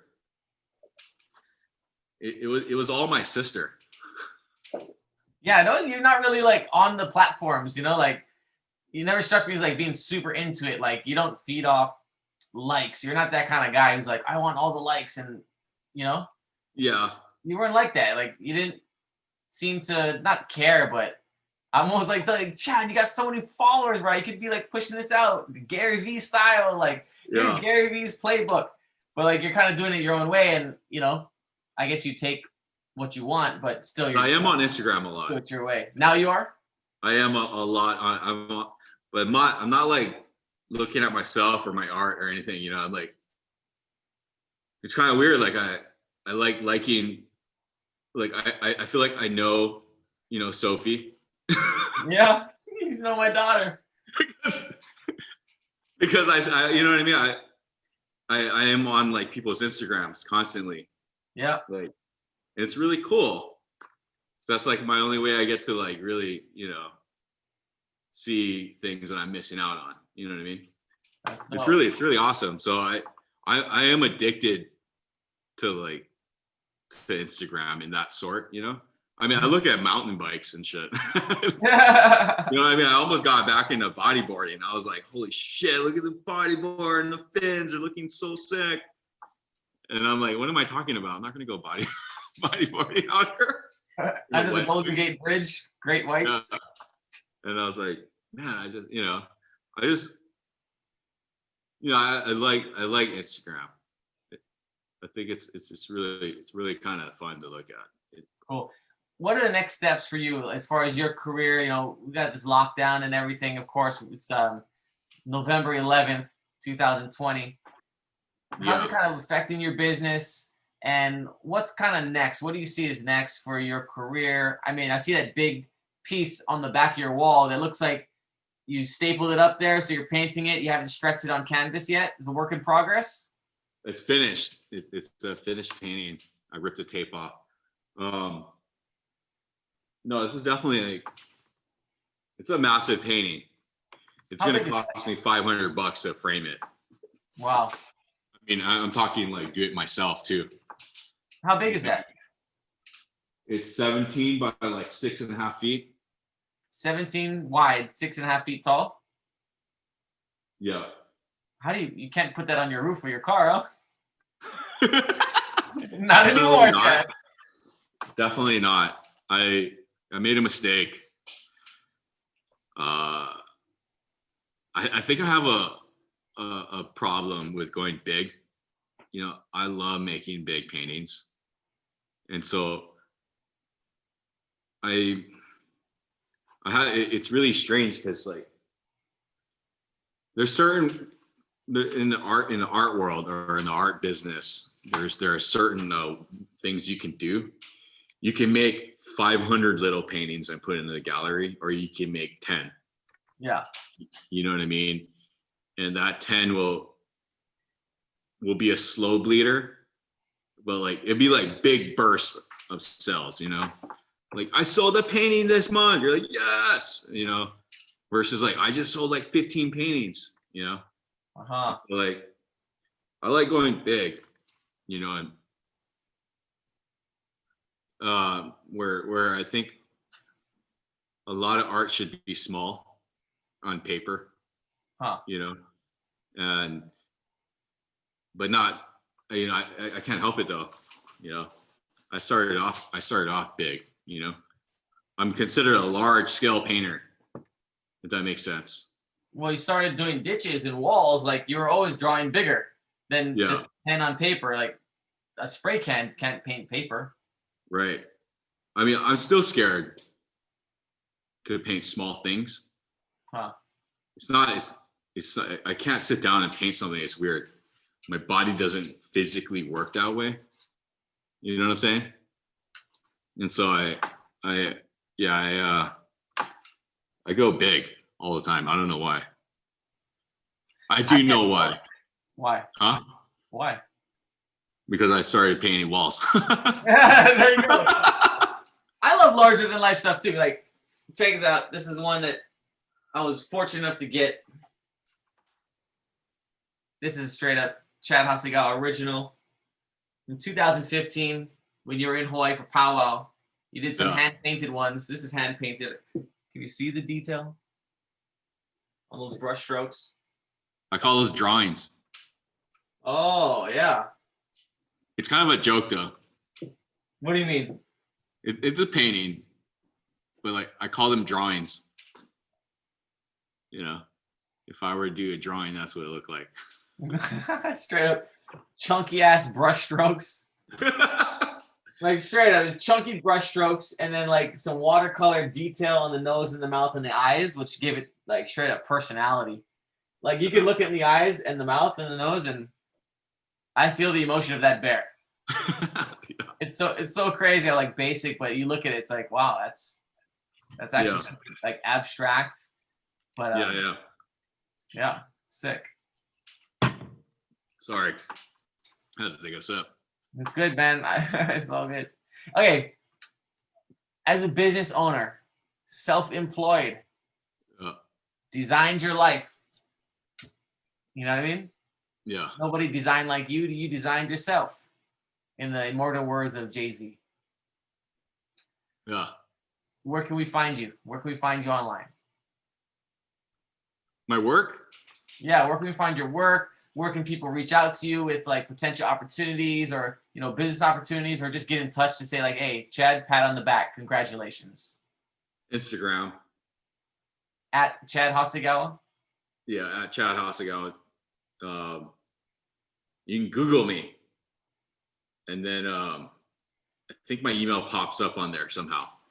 Oh, no kidding. Yeah, I don't check on my website. Check it out though. Check it out. I like it. It's not professional or anything.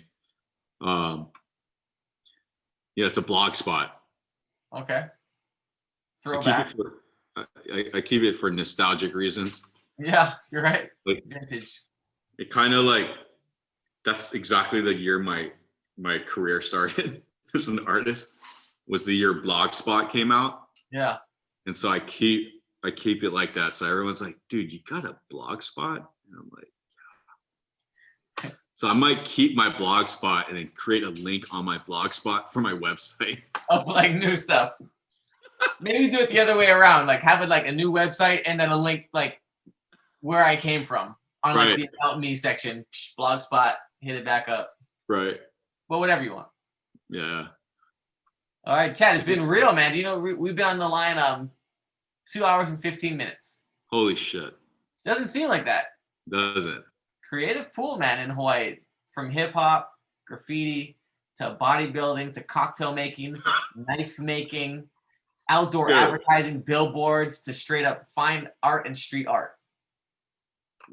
Our era. It's crazy. We started that. Before social media. I do wish that Crazy Shirts was part of our era, though, because that was pretty cool little thing that happened in Hawaii. You want to know a funny story What's that? or fun fact? The owner of Crazy Shirts, Rick Ralston. he sold it. The new owner lives one house away from my wife's parents, right up the hill from us. Like No maybe way. 50, maybe 50 houses away. Like at the top of Wailaiki, he's the third house from the very top. Yeah. My wife's parents are the fourth house from the top. No way. These are all fat houses up there, and he owns he owns it. I'm like, man, Crazy Shirts. I gotta go talk to him. Yeah, What, you want an did. introduction or what, Chad? Do you want to do a Crazy Shirt collabo? Or Fuck yeah. I remember you talking about you don't want to be on shirts because artists like need to protect where they're seen and distributed. I Do you still believe that? still believe that. It's really weird. Unless it's like your friend or your high acquaintance, and it's not really gonna be like, oh, you're gonna make a shit ton of money off of it or something. Because I don't want people to get distracted to see what I'm doing. You know what I mean? Like at the end of the day, I'm not gonna make a toy or a keychain or a hat or a sweater You don't want to end up on a koozie on a koozie. at the airport? I would like a shower curtain. I think a shower curtain would be pretty cool. But Really? like, yeah, it's huge. But I wouldn't. I just don't want people getting distracted, because my main goal is to make paintings, and I put my work out there so much that it's like it's so public. Like if you want my work or see my work, you can go look at it. Yeah. You don't need to wear it, because when you wear a shirt, you're not really wearing it for yourself or your personality. You're wearing it to show others. You know what I'm saying? Yeah, it's an expression. Yeah. And that's just comfort, but a lot of people wear brands to express. Right. Yeah. It's like, am I really a hippie? You know what I mean? Like, nah. I'm wearing it because I want my homies to I like this. I know I picked this out though, but I'm saying like, is this me? Maybe not so much, but like it's definitely warm, Yeah. It's good heavyweight Hanes, Yeah.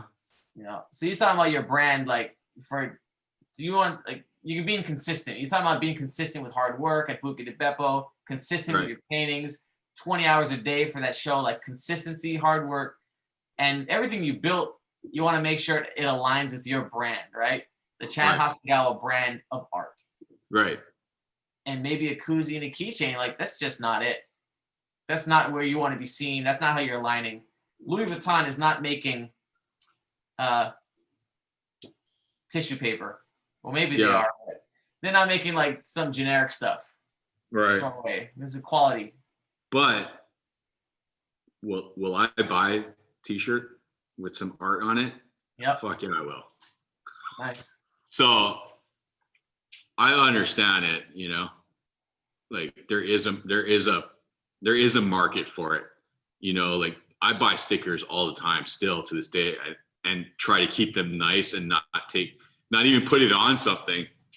I never I have use a my graveyard of stickers. stickers. You know I what got I mean? the CNC Surf old sticker. They got a folder with all the old school like Thriller Gorillas. I got this big ass teens. Remember those big ones they did? Yeah, like the Team Rider ones, huh? The ones that people put on their binders. Yeah. I didn't put mine on the binder. Yeah, me too. I saved it in a folder. Kept it. I stuck it in the clear plastic section. I could see like why you said crazy shirts would be dope. It's like aligning with an iconic brand. It's like a collabo that makes sense. They're Like cool, it's an man. platform, really. Yeah. I mean, Locomotion, crazy shirts, TNC, Let's get you HSE, linked all up of with them. them. Let's get you linked up with them. But I guess they helped out our generation. If they didn't come before us, then maybe we wouldn't be so dope. Well, yeah, we were exposed to the dopeness. We even saved it. We straight up sampled it. I know a few of us like copied their style, like straight up. Exactly. We're like, Straight yeah, up. I'm copying this. Like my colors are ridiculous. You know what I mean? That's fluorescent yellow. Yeah. I just had a little meeting with Rob Burns, the founder and creator of Locomotion. He created Wait. Locomotion, Hawaiian style clothing, Hawaiian Hawaiian style style. band, and Kahala sportswear. I just sat down with him. I didn't have lunch, we didn't eat. But I just sat down with him a couple weeks back at Aina Shopping Center. He's in, high-end residential real estate, and he wanted a big art piece. So I'm featuring an artist, Tommy, Pineapple Sunrise. You can catch him. And it's a 4 feet wide by 8 foot tall picture that he took in Waikiki of someone hanging 5 on a longboard. Real iconic, just like leaning back, And then Rob Burns saw that in Hawaii Kai Town Center because I have it up as an artist. I put up artists, right? It's the outdoor art gallery. With JPEG Media, we feature artists to connect to the community and be relevant, with like the look and aesthetics of the property. Yeah. Rob Burns saw it. He's like, can I buy that? I'm like, let me connect you with the artist. So the artist gave him the rights. I think it was like $100 to be able to print it. And he's like, Jean-Paul, can you print it? I'm like, yeah, I'll print you one for free because you made Locomotion and all this other stuff. And I went to his house like 15 years ago. Crazy fat house in Portlock. I'm like, you bought this from Locomotion? He lives in Portlock? Yeah. Does he have a bunch of art? His whole house is an art piece. You walk in. I think he recently sold it. You walk in and the whole roof is cut out in the middle part. It's like a Japanese garden. It looks like a ninja's gonna come down and like assassinate you. But it's so dope. Where is it? Like by Kapila's dad's house? At the end, yeah, like kind of over there, but like at the end of the Portlock Road, like up from Spitting Caves. Oh, Spitting Caves? Yeah, up from there. Oh, It's like right in the end cul-de-sac, like overlooking the beach, like the cliff. Yeah. So he said he recently sold that, but he moved down the street, still on the water, beachfront, living the dream. Like dream properties, oceanfront, Portlock, nothing less than $1 million, right? But I had lunch with him, and I was like, yeah, I'll give you like, if you buy the artist right from the guy that we featured, Tommy, Pineapple Sunrise, I'll print you one for free. And he's like, oh, it looks so good in your frame. I'm like, that's actually a vinyl banner. It's just stretched in this frame system I have. Yeah. And it's like a nice metal frame. It looks pimp. He's like, yeah, I got to put it up in this like big property we're selling. I'm like, that's a 4 foot by 8 foot piece. That doesn't fit in an apartment. He's like, believe me, this is not an apartment I'm putting it in. Damn, Rob Burns. His brain is always moving too. He's like, so he's kind of a mentor to me in some sorts. And this guy's like a brother. He's not like a boardroom guy. This guy's is straight up born and raised. He's a brother from Hawaii. Yeah. Made good. Nice. No mistaken, bro. This guy's like pigeon to the max. Nice. He is Locomotion. Yeah, it's a small story. You're like collecting people in our lives, man. Like iconic Locomotion. Wow. That's crazy. It's crazy. I don't know where I went on that, but that's what really happened like a few weeks ago. Fuck. advertising, man. So just putting people's art up on the walls, I get calls. People want to buy the art. I'm like, well, I'm not selling the art, but I'm going to connect you with the artist. And I feature them for free. I Where? give them like in Hawaii Kai Town Center and Coca Marina on walls and pillars of ad space. If I don't have an ad sold at the time, I'm going to put up some beautiful art, feature an artist. It's our connection. But only artists I like.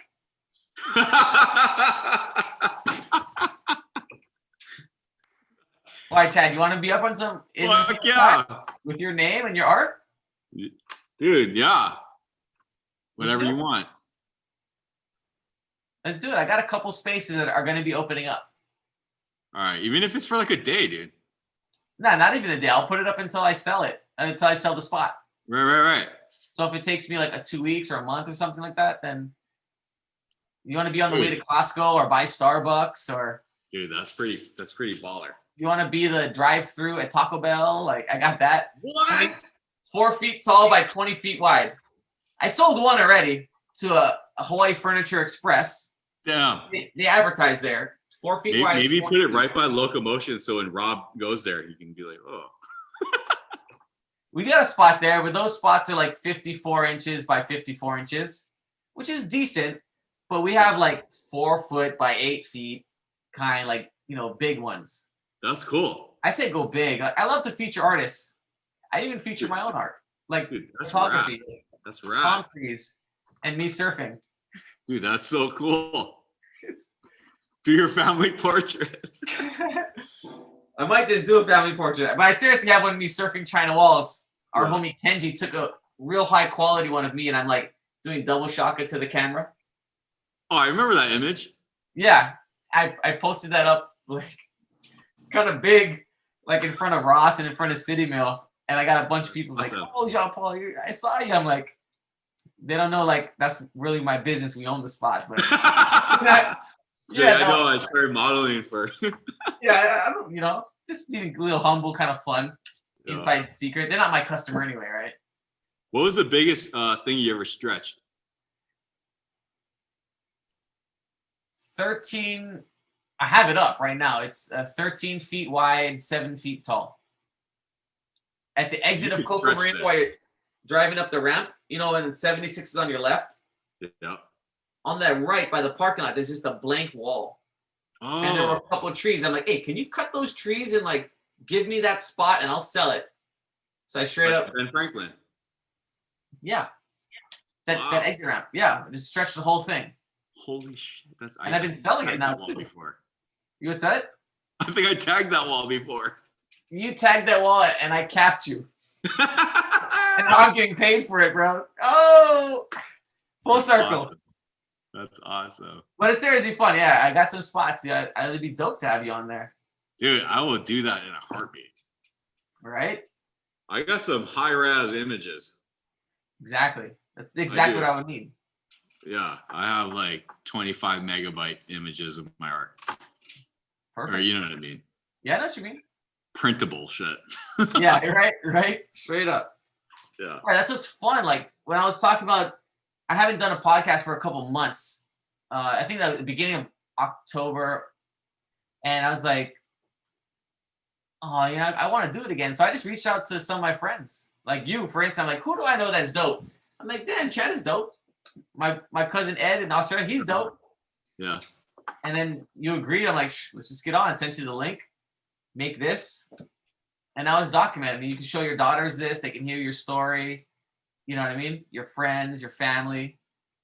And Yeah. I'm using it more of like a creative expression and like connecting with friends to build relationships and feature people I think are dope. It's not about me. Even though I turned a little bit of it about me and talk about it, right? But it's all about you guys, about guests and Dude, I gotta give a shout out to my daughter. She's always like, oh, I'll put my name on the wall, when I'm signing my murals and something. yeah. So, yeah. Shout out to Lola, Elizabeth, and Catherine. My ladies. Right there. All right, that's gonna be the beginning. All right. It's gonna get a shout out and then go boom, boom into Chad's episode. It may be something about like, don't kiss any ass. I gotta put something like juicy, right, for them to make it appealing to come in. So Yeah. Yeah. I just go big. I don't know. I just win so big. I don't know. It's my first show. I'm like, I just killed it. Shout out to Lola Cat. Yeah. Got to though. Got Or it. at least whatever you fucking do, you better try hard. You know? So, okay, this is the last piece of advice. Like, what's your one piece of advice for other entrepreneurs out there? What's one piece of advice you can give? And this might be the hot take of the day that we feature. Wow. That's huge.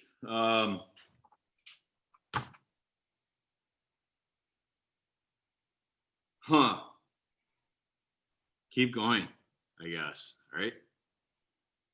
Don't give up. Try to stay happy. Try to keep believing in yourself. Don't forget every opportunity has a bigger chance.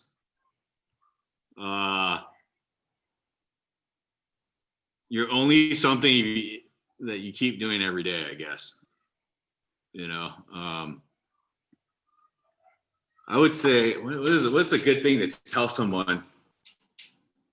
You know, Like, if you saw your younger self, like you are you now, San Francisco, and you just met that young Chad Hasegawa who rolled up in art college, still tagging shit up, like, if I you would were tell like, them to quit school.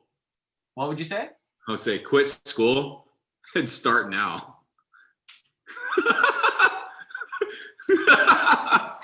Because you're about to waste some serious years of your life going to school. I would say, yeah, unless you're trying to be like a doctor or a lawyer or something that you Google can't teach you, yeah, go to school. You know, but like if you're trying to be an artist, like I said, I make fun of people that go to art school. You know, unless you're trying to be like a teacher and you gotta take some like fucking courses for the resume. You know what I mean? I don't think you should go to school at all. Like, I don't know. I think you're either smart, you know, or you're not, you know, like, or it's going to work or it's not. I don't know. Like I see a lot of people that like did go to art school and like, I always thought it was so funny. Like I would talk to, Stanford, the amazing like school, Stanford. Oh yeah, Holly's dad, Like my wife's dad went to Stanford. Okay, I talked to their art program, the masters there, and I thought it was freaking hilarious. I was like, this is really bad that I'm talking to you. Like, you shouldn't be listening to. I told them to stop going to school. I was like, quit school and start. You want to be an artist? Quit school and just start becoming an artist.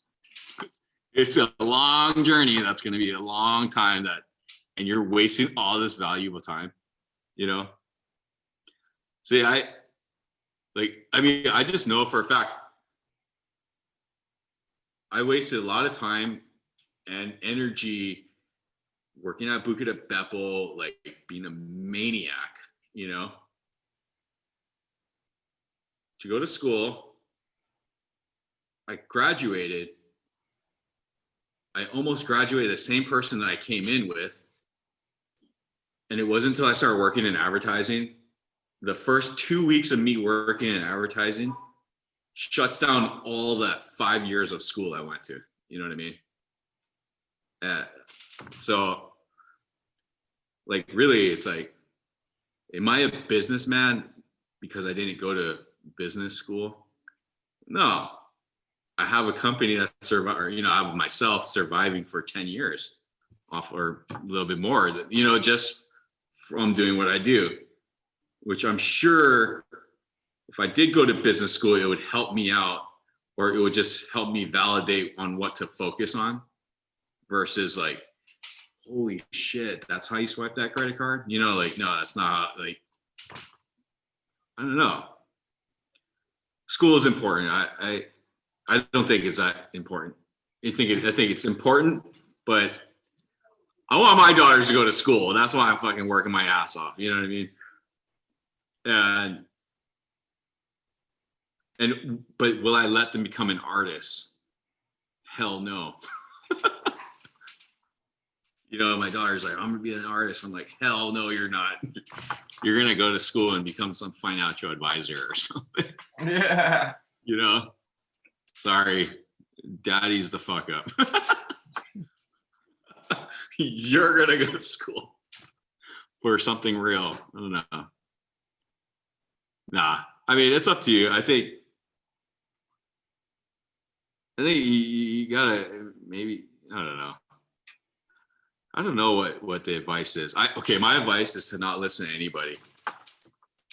That's my advice.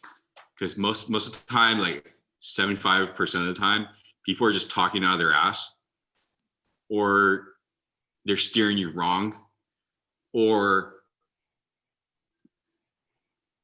they're maybe not necessarily being mean, you know, they just don't care, you know.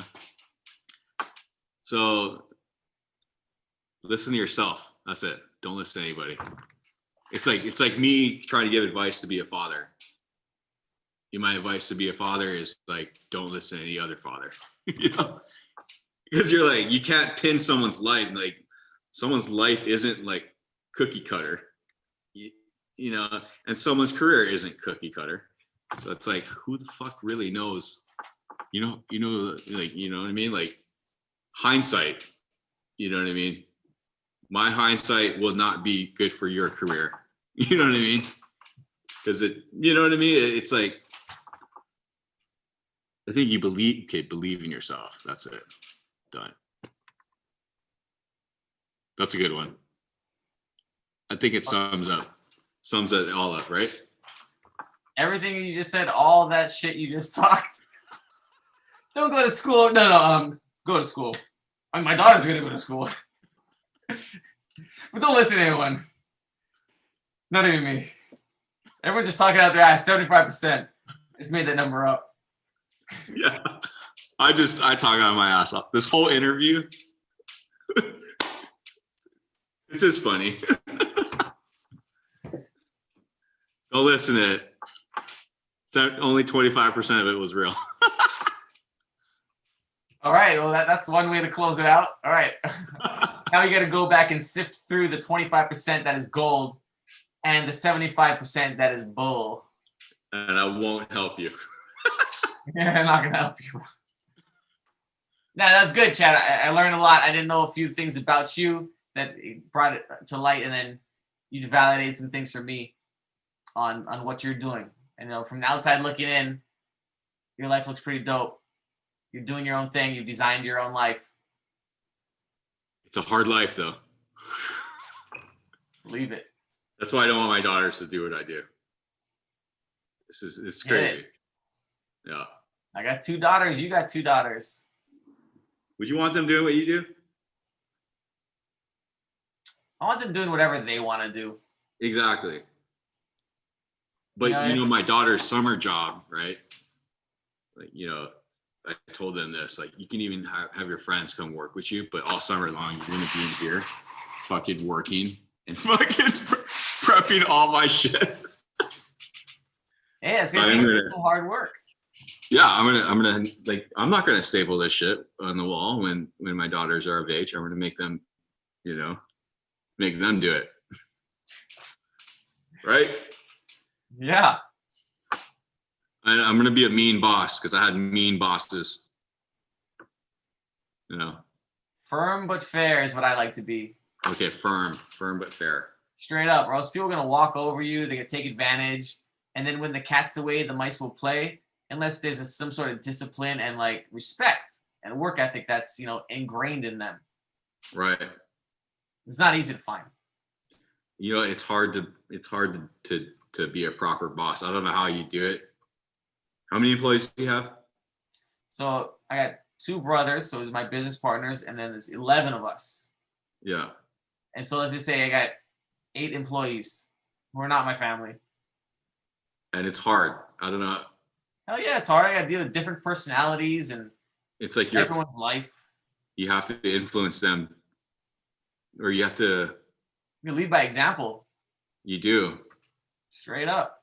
but don't work too hard because then they think that you're not gonna, that they don't need to do anything because you're gonna do it anyways. I don't know. It's a weird thing to be a boss, man. I delegate. I've been working at home since March, beginning of March. Yeah. So March, April, May, June, July, August, September, October, November. 9 months. Bruh, this is like almost Christmas. Yeah, I'm like trying to run a company with one arm tied behind my back. Yeah. It's not easy, but it's been our best year ever just because we saw opportunities that were coming and we just friggin' jumped. Adopting. Quick. Yeah. Jumped quick. Like, luckily we're all digital natives, you know, like Zoom was not a problem. Facebook Messenger video to start was not a problem. Yeah. We're on it 9 a.m. every morning. We're on a call for at least half an hour, our whole team. What is everybody doing? We have a shared Google sheet that shows everybody's schedule of what their tasks are and to-do list, what they got to do. And we go one by one. But it's repetitive, man. And like trying to keep it fun and interesting is like, you know, a challenge. It's like a song and dance to entertain people. Yeah. I mean, I don't do it all that often, like the Zoom. Yeah. But I watch my daughters in the Zoom, the classes, and I'm like shocked. Because I can tell when a teacher's having a bad day, you know? And I'm like, oh shit, this person needs a break, you know? But then like, I'm really shocked in how they're, throughout this, you know, throughout the time, they've gotten so good at it. Wow. It's fucking crazy. Like, I think they feel like they're in a classroom. I think they're going to have a shock going back to school and teaching in a classroom. Wow. That's crazy. How are you guys doing over there? In Hawaii, so they just finally they opened up tourism. It was locked down, bro. No tourists. So I we're know. going 33,000 tourists a day used to come into Hawaii. So like in 2019, 10 million tourists came to Hawaii, record numbers. And then we were down to like 800 a day. And now we have like, I think the first day opened had like 8,000 a day, but nowhere near like a 30,000 plus. Like choke businesses are out of business, dude. Like Alan Wong's closed, like choke companies that we know and like iconic, done. Mom and pops not never open. No, they closed a lot of their stores, but they're still open. But I think they're struggling because they have so much rent to pay. Yeah. Tourist rent. Yeah. Yeah, straight up tourist rent. Yeah. So I mean, it's tough, man. It's tough for everyone. I know people whose restaurants, like even Bar Leather Apron, they're not allowed to open as a bar. But they pivoted to doing like takeout cocktails but still super struggling. And it's like there's no silver bullet. Like I would hate to be the administration, right? I would hate to be in the government right now because I can't make those decisions. There's nothing that's gonna please everyone. It's crazy. So it's not closing down. What's that? We're closing down again. Yeah, I was just like, holy crap! Like, whoa! Like things are opening back up, and like our streets got really packed again. You know what I mean? COVID packed. I'm like, whoa, There's a lot of people, you know? Like people are actually out. Yeah, like holy shit, there's life, you know? And then like it started getting looser. And then for some reason, like on Friday, on Friday, it's gonna all shut down again. Like, and I'm like, what? You're joking. I mean, I'm all about it. Don't get me wrong. But like you said, like, because I got a lot of friends out here in the bar industry, the restaurant industry, the stores. Yeah. And they were just trying to make sure, they were trying to figure out how to do it at the door. Yeah. You know, kind of figured it out. And then now they're going to get chopped off again. It's like, holy shit, this is crazy. But yeah, I mean, hopefully, I watch all like the CNN shit or whatever, all the news. I watch all the news channels and I see the 90% chance of a vaccination or whatever. All this stuff, but I'm like, fuck, is that really gonna work? We don't know. I don't know. That's almost like you can't talk about diseases anymore. No. You can't talk about politics. No. You can't talk about nothing. Like, it's just everyone's super hypersensitive on tilt. It's because of the shutdown, honestly. I think a lot of people became professional viewers. Huh. Because they didn't miss a beat or a step or a minute. You know what I mean? Because they're at home. Yeah. I mean, you take someone out of their daily routine, like of life. Yeah. It's just like if you work out every day and then all of a sudden you stop, like John can't go to the gym. Like, that's a major part of their life.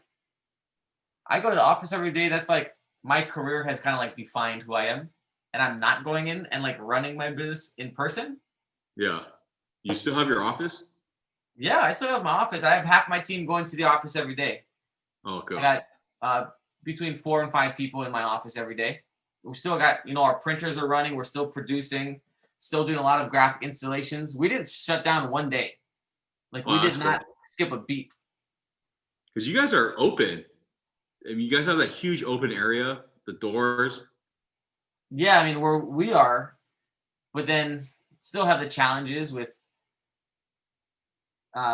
you still have the same office, right? central AC. Yeah, Dude, I love that office.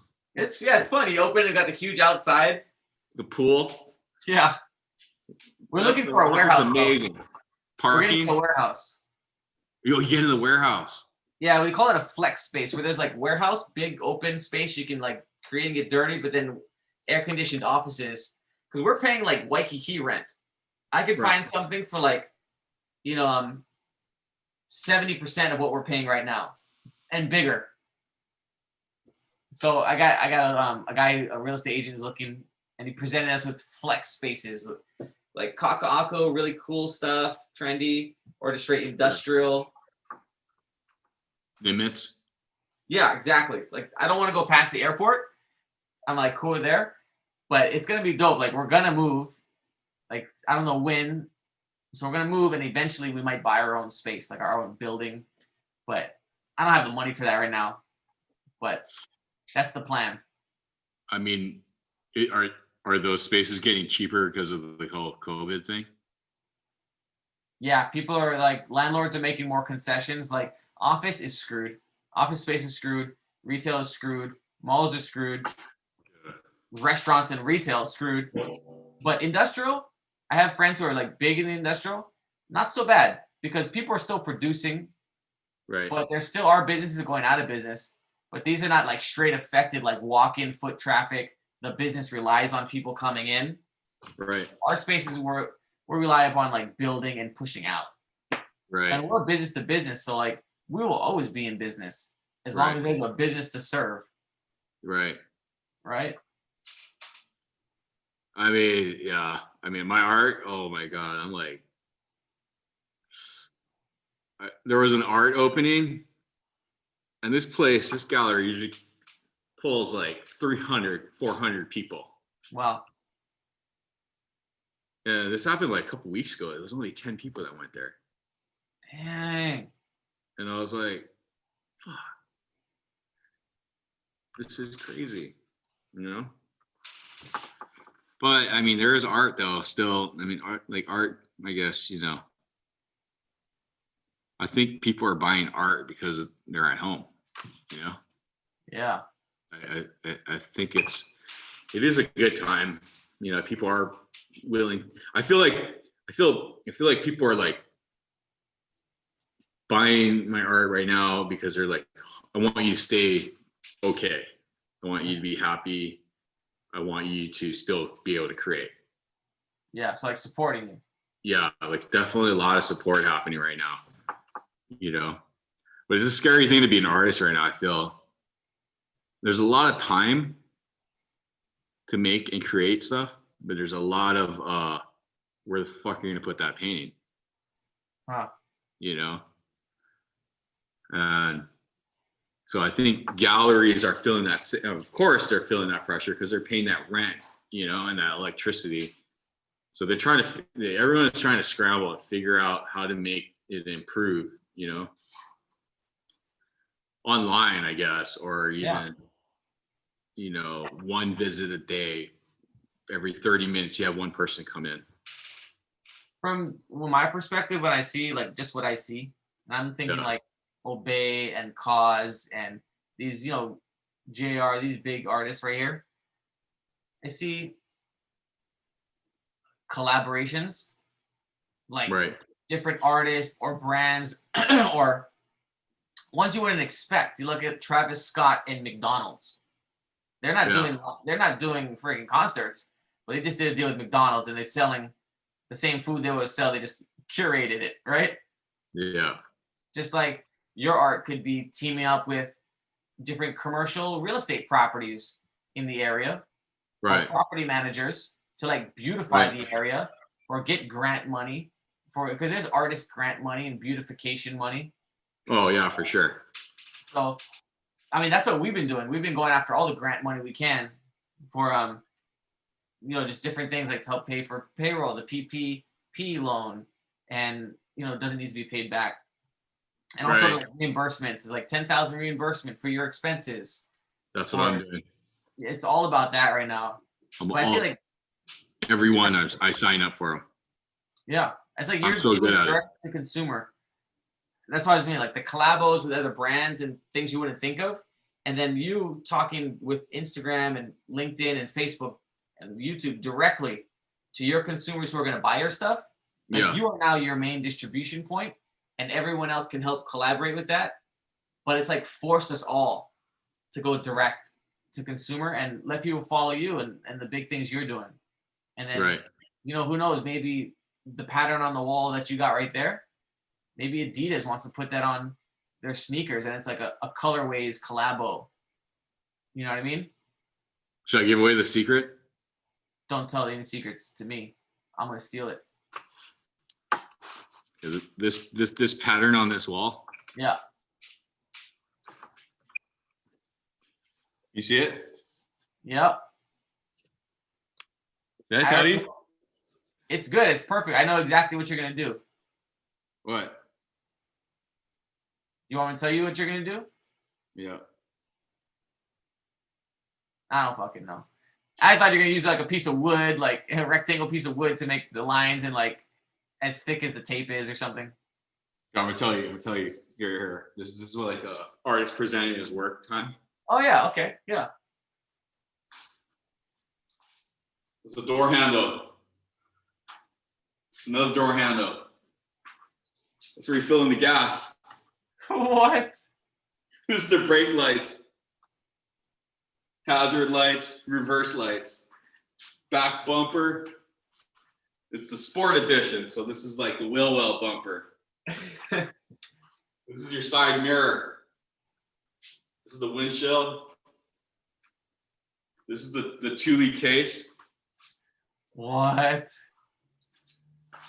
This is the front bumper. It's a Is that a Land Cruiser? the 1985 Jeep Cherokee, Grand Cherokee. Wow. Oh, I see it now. That's crazy. To a T. Wow. Full on. Height, length, all of it. All right, signing off, Chad. It was a pleasure to talk with you again. Yes, dude. All right, shoots. All right.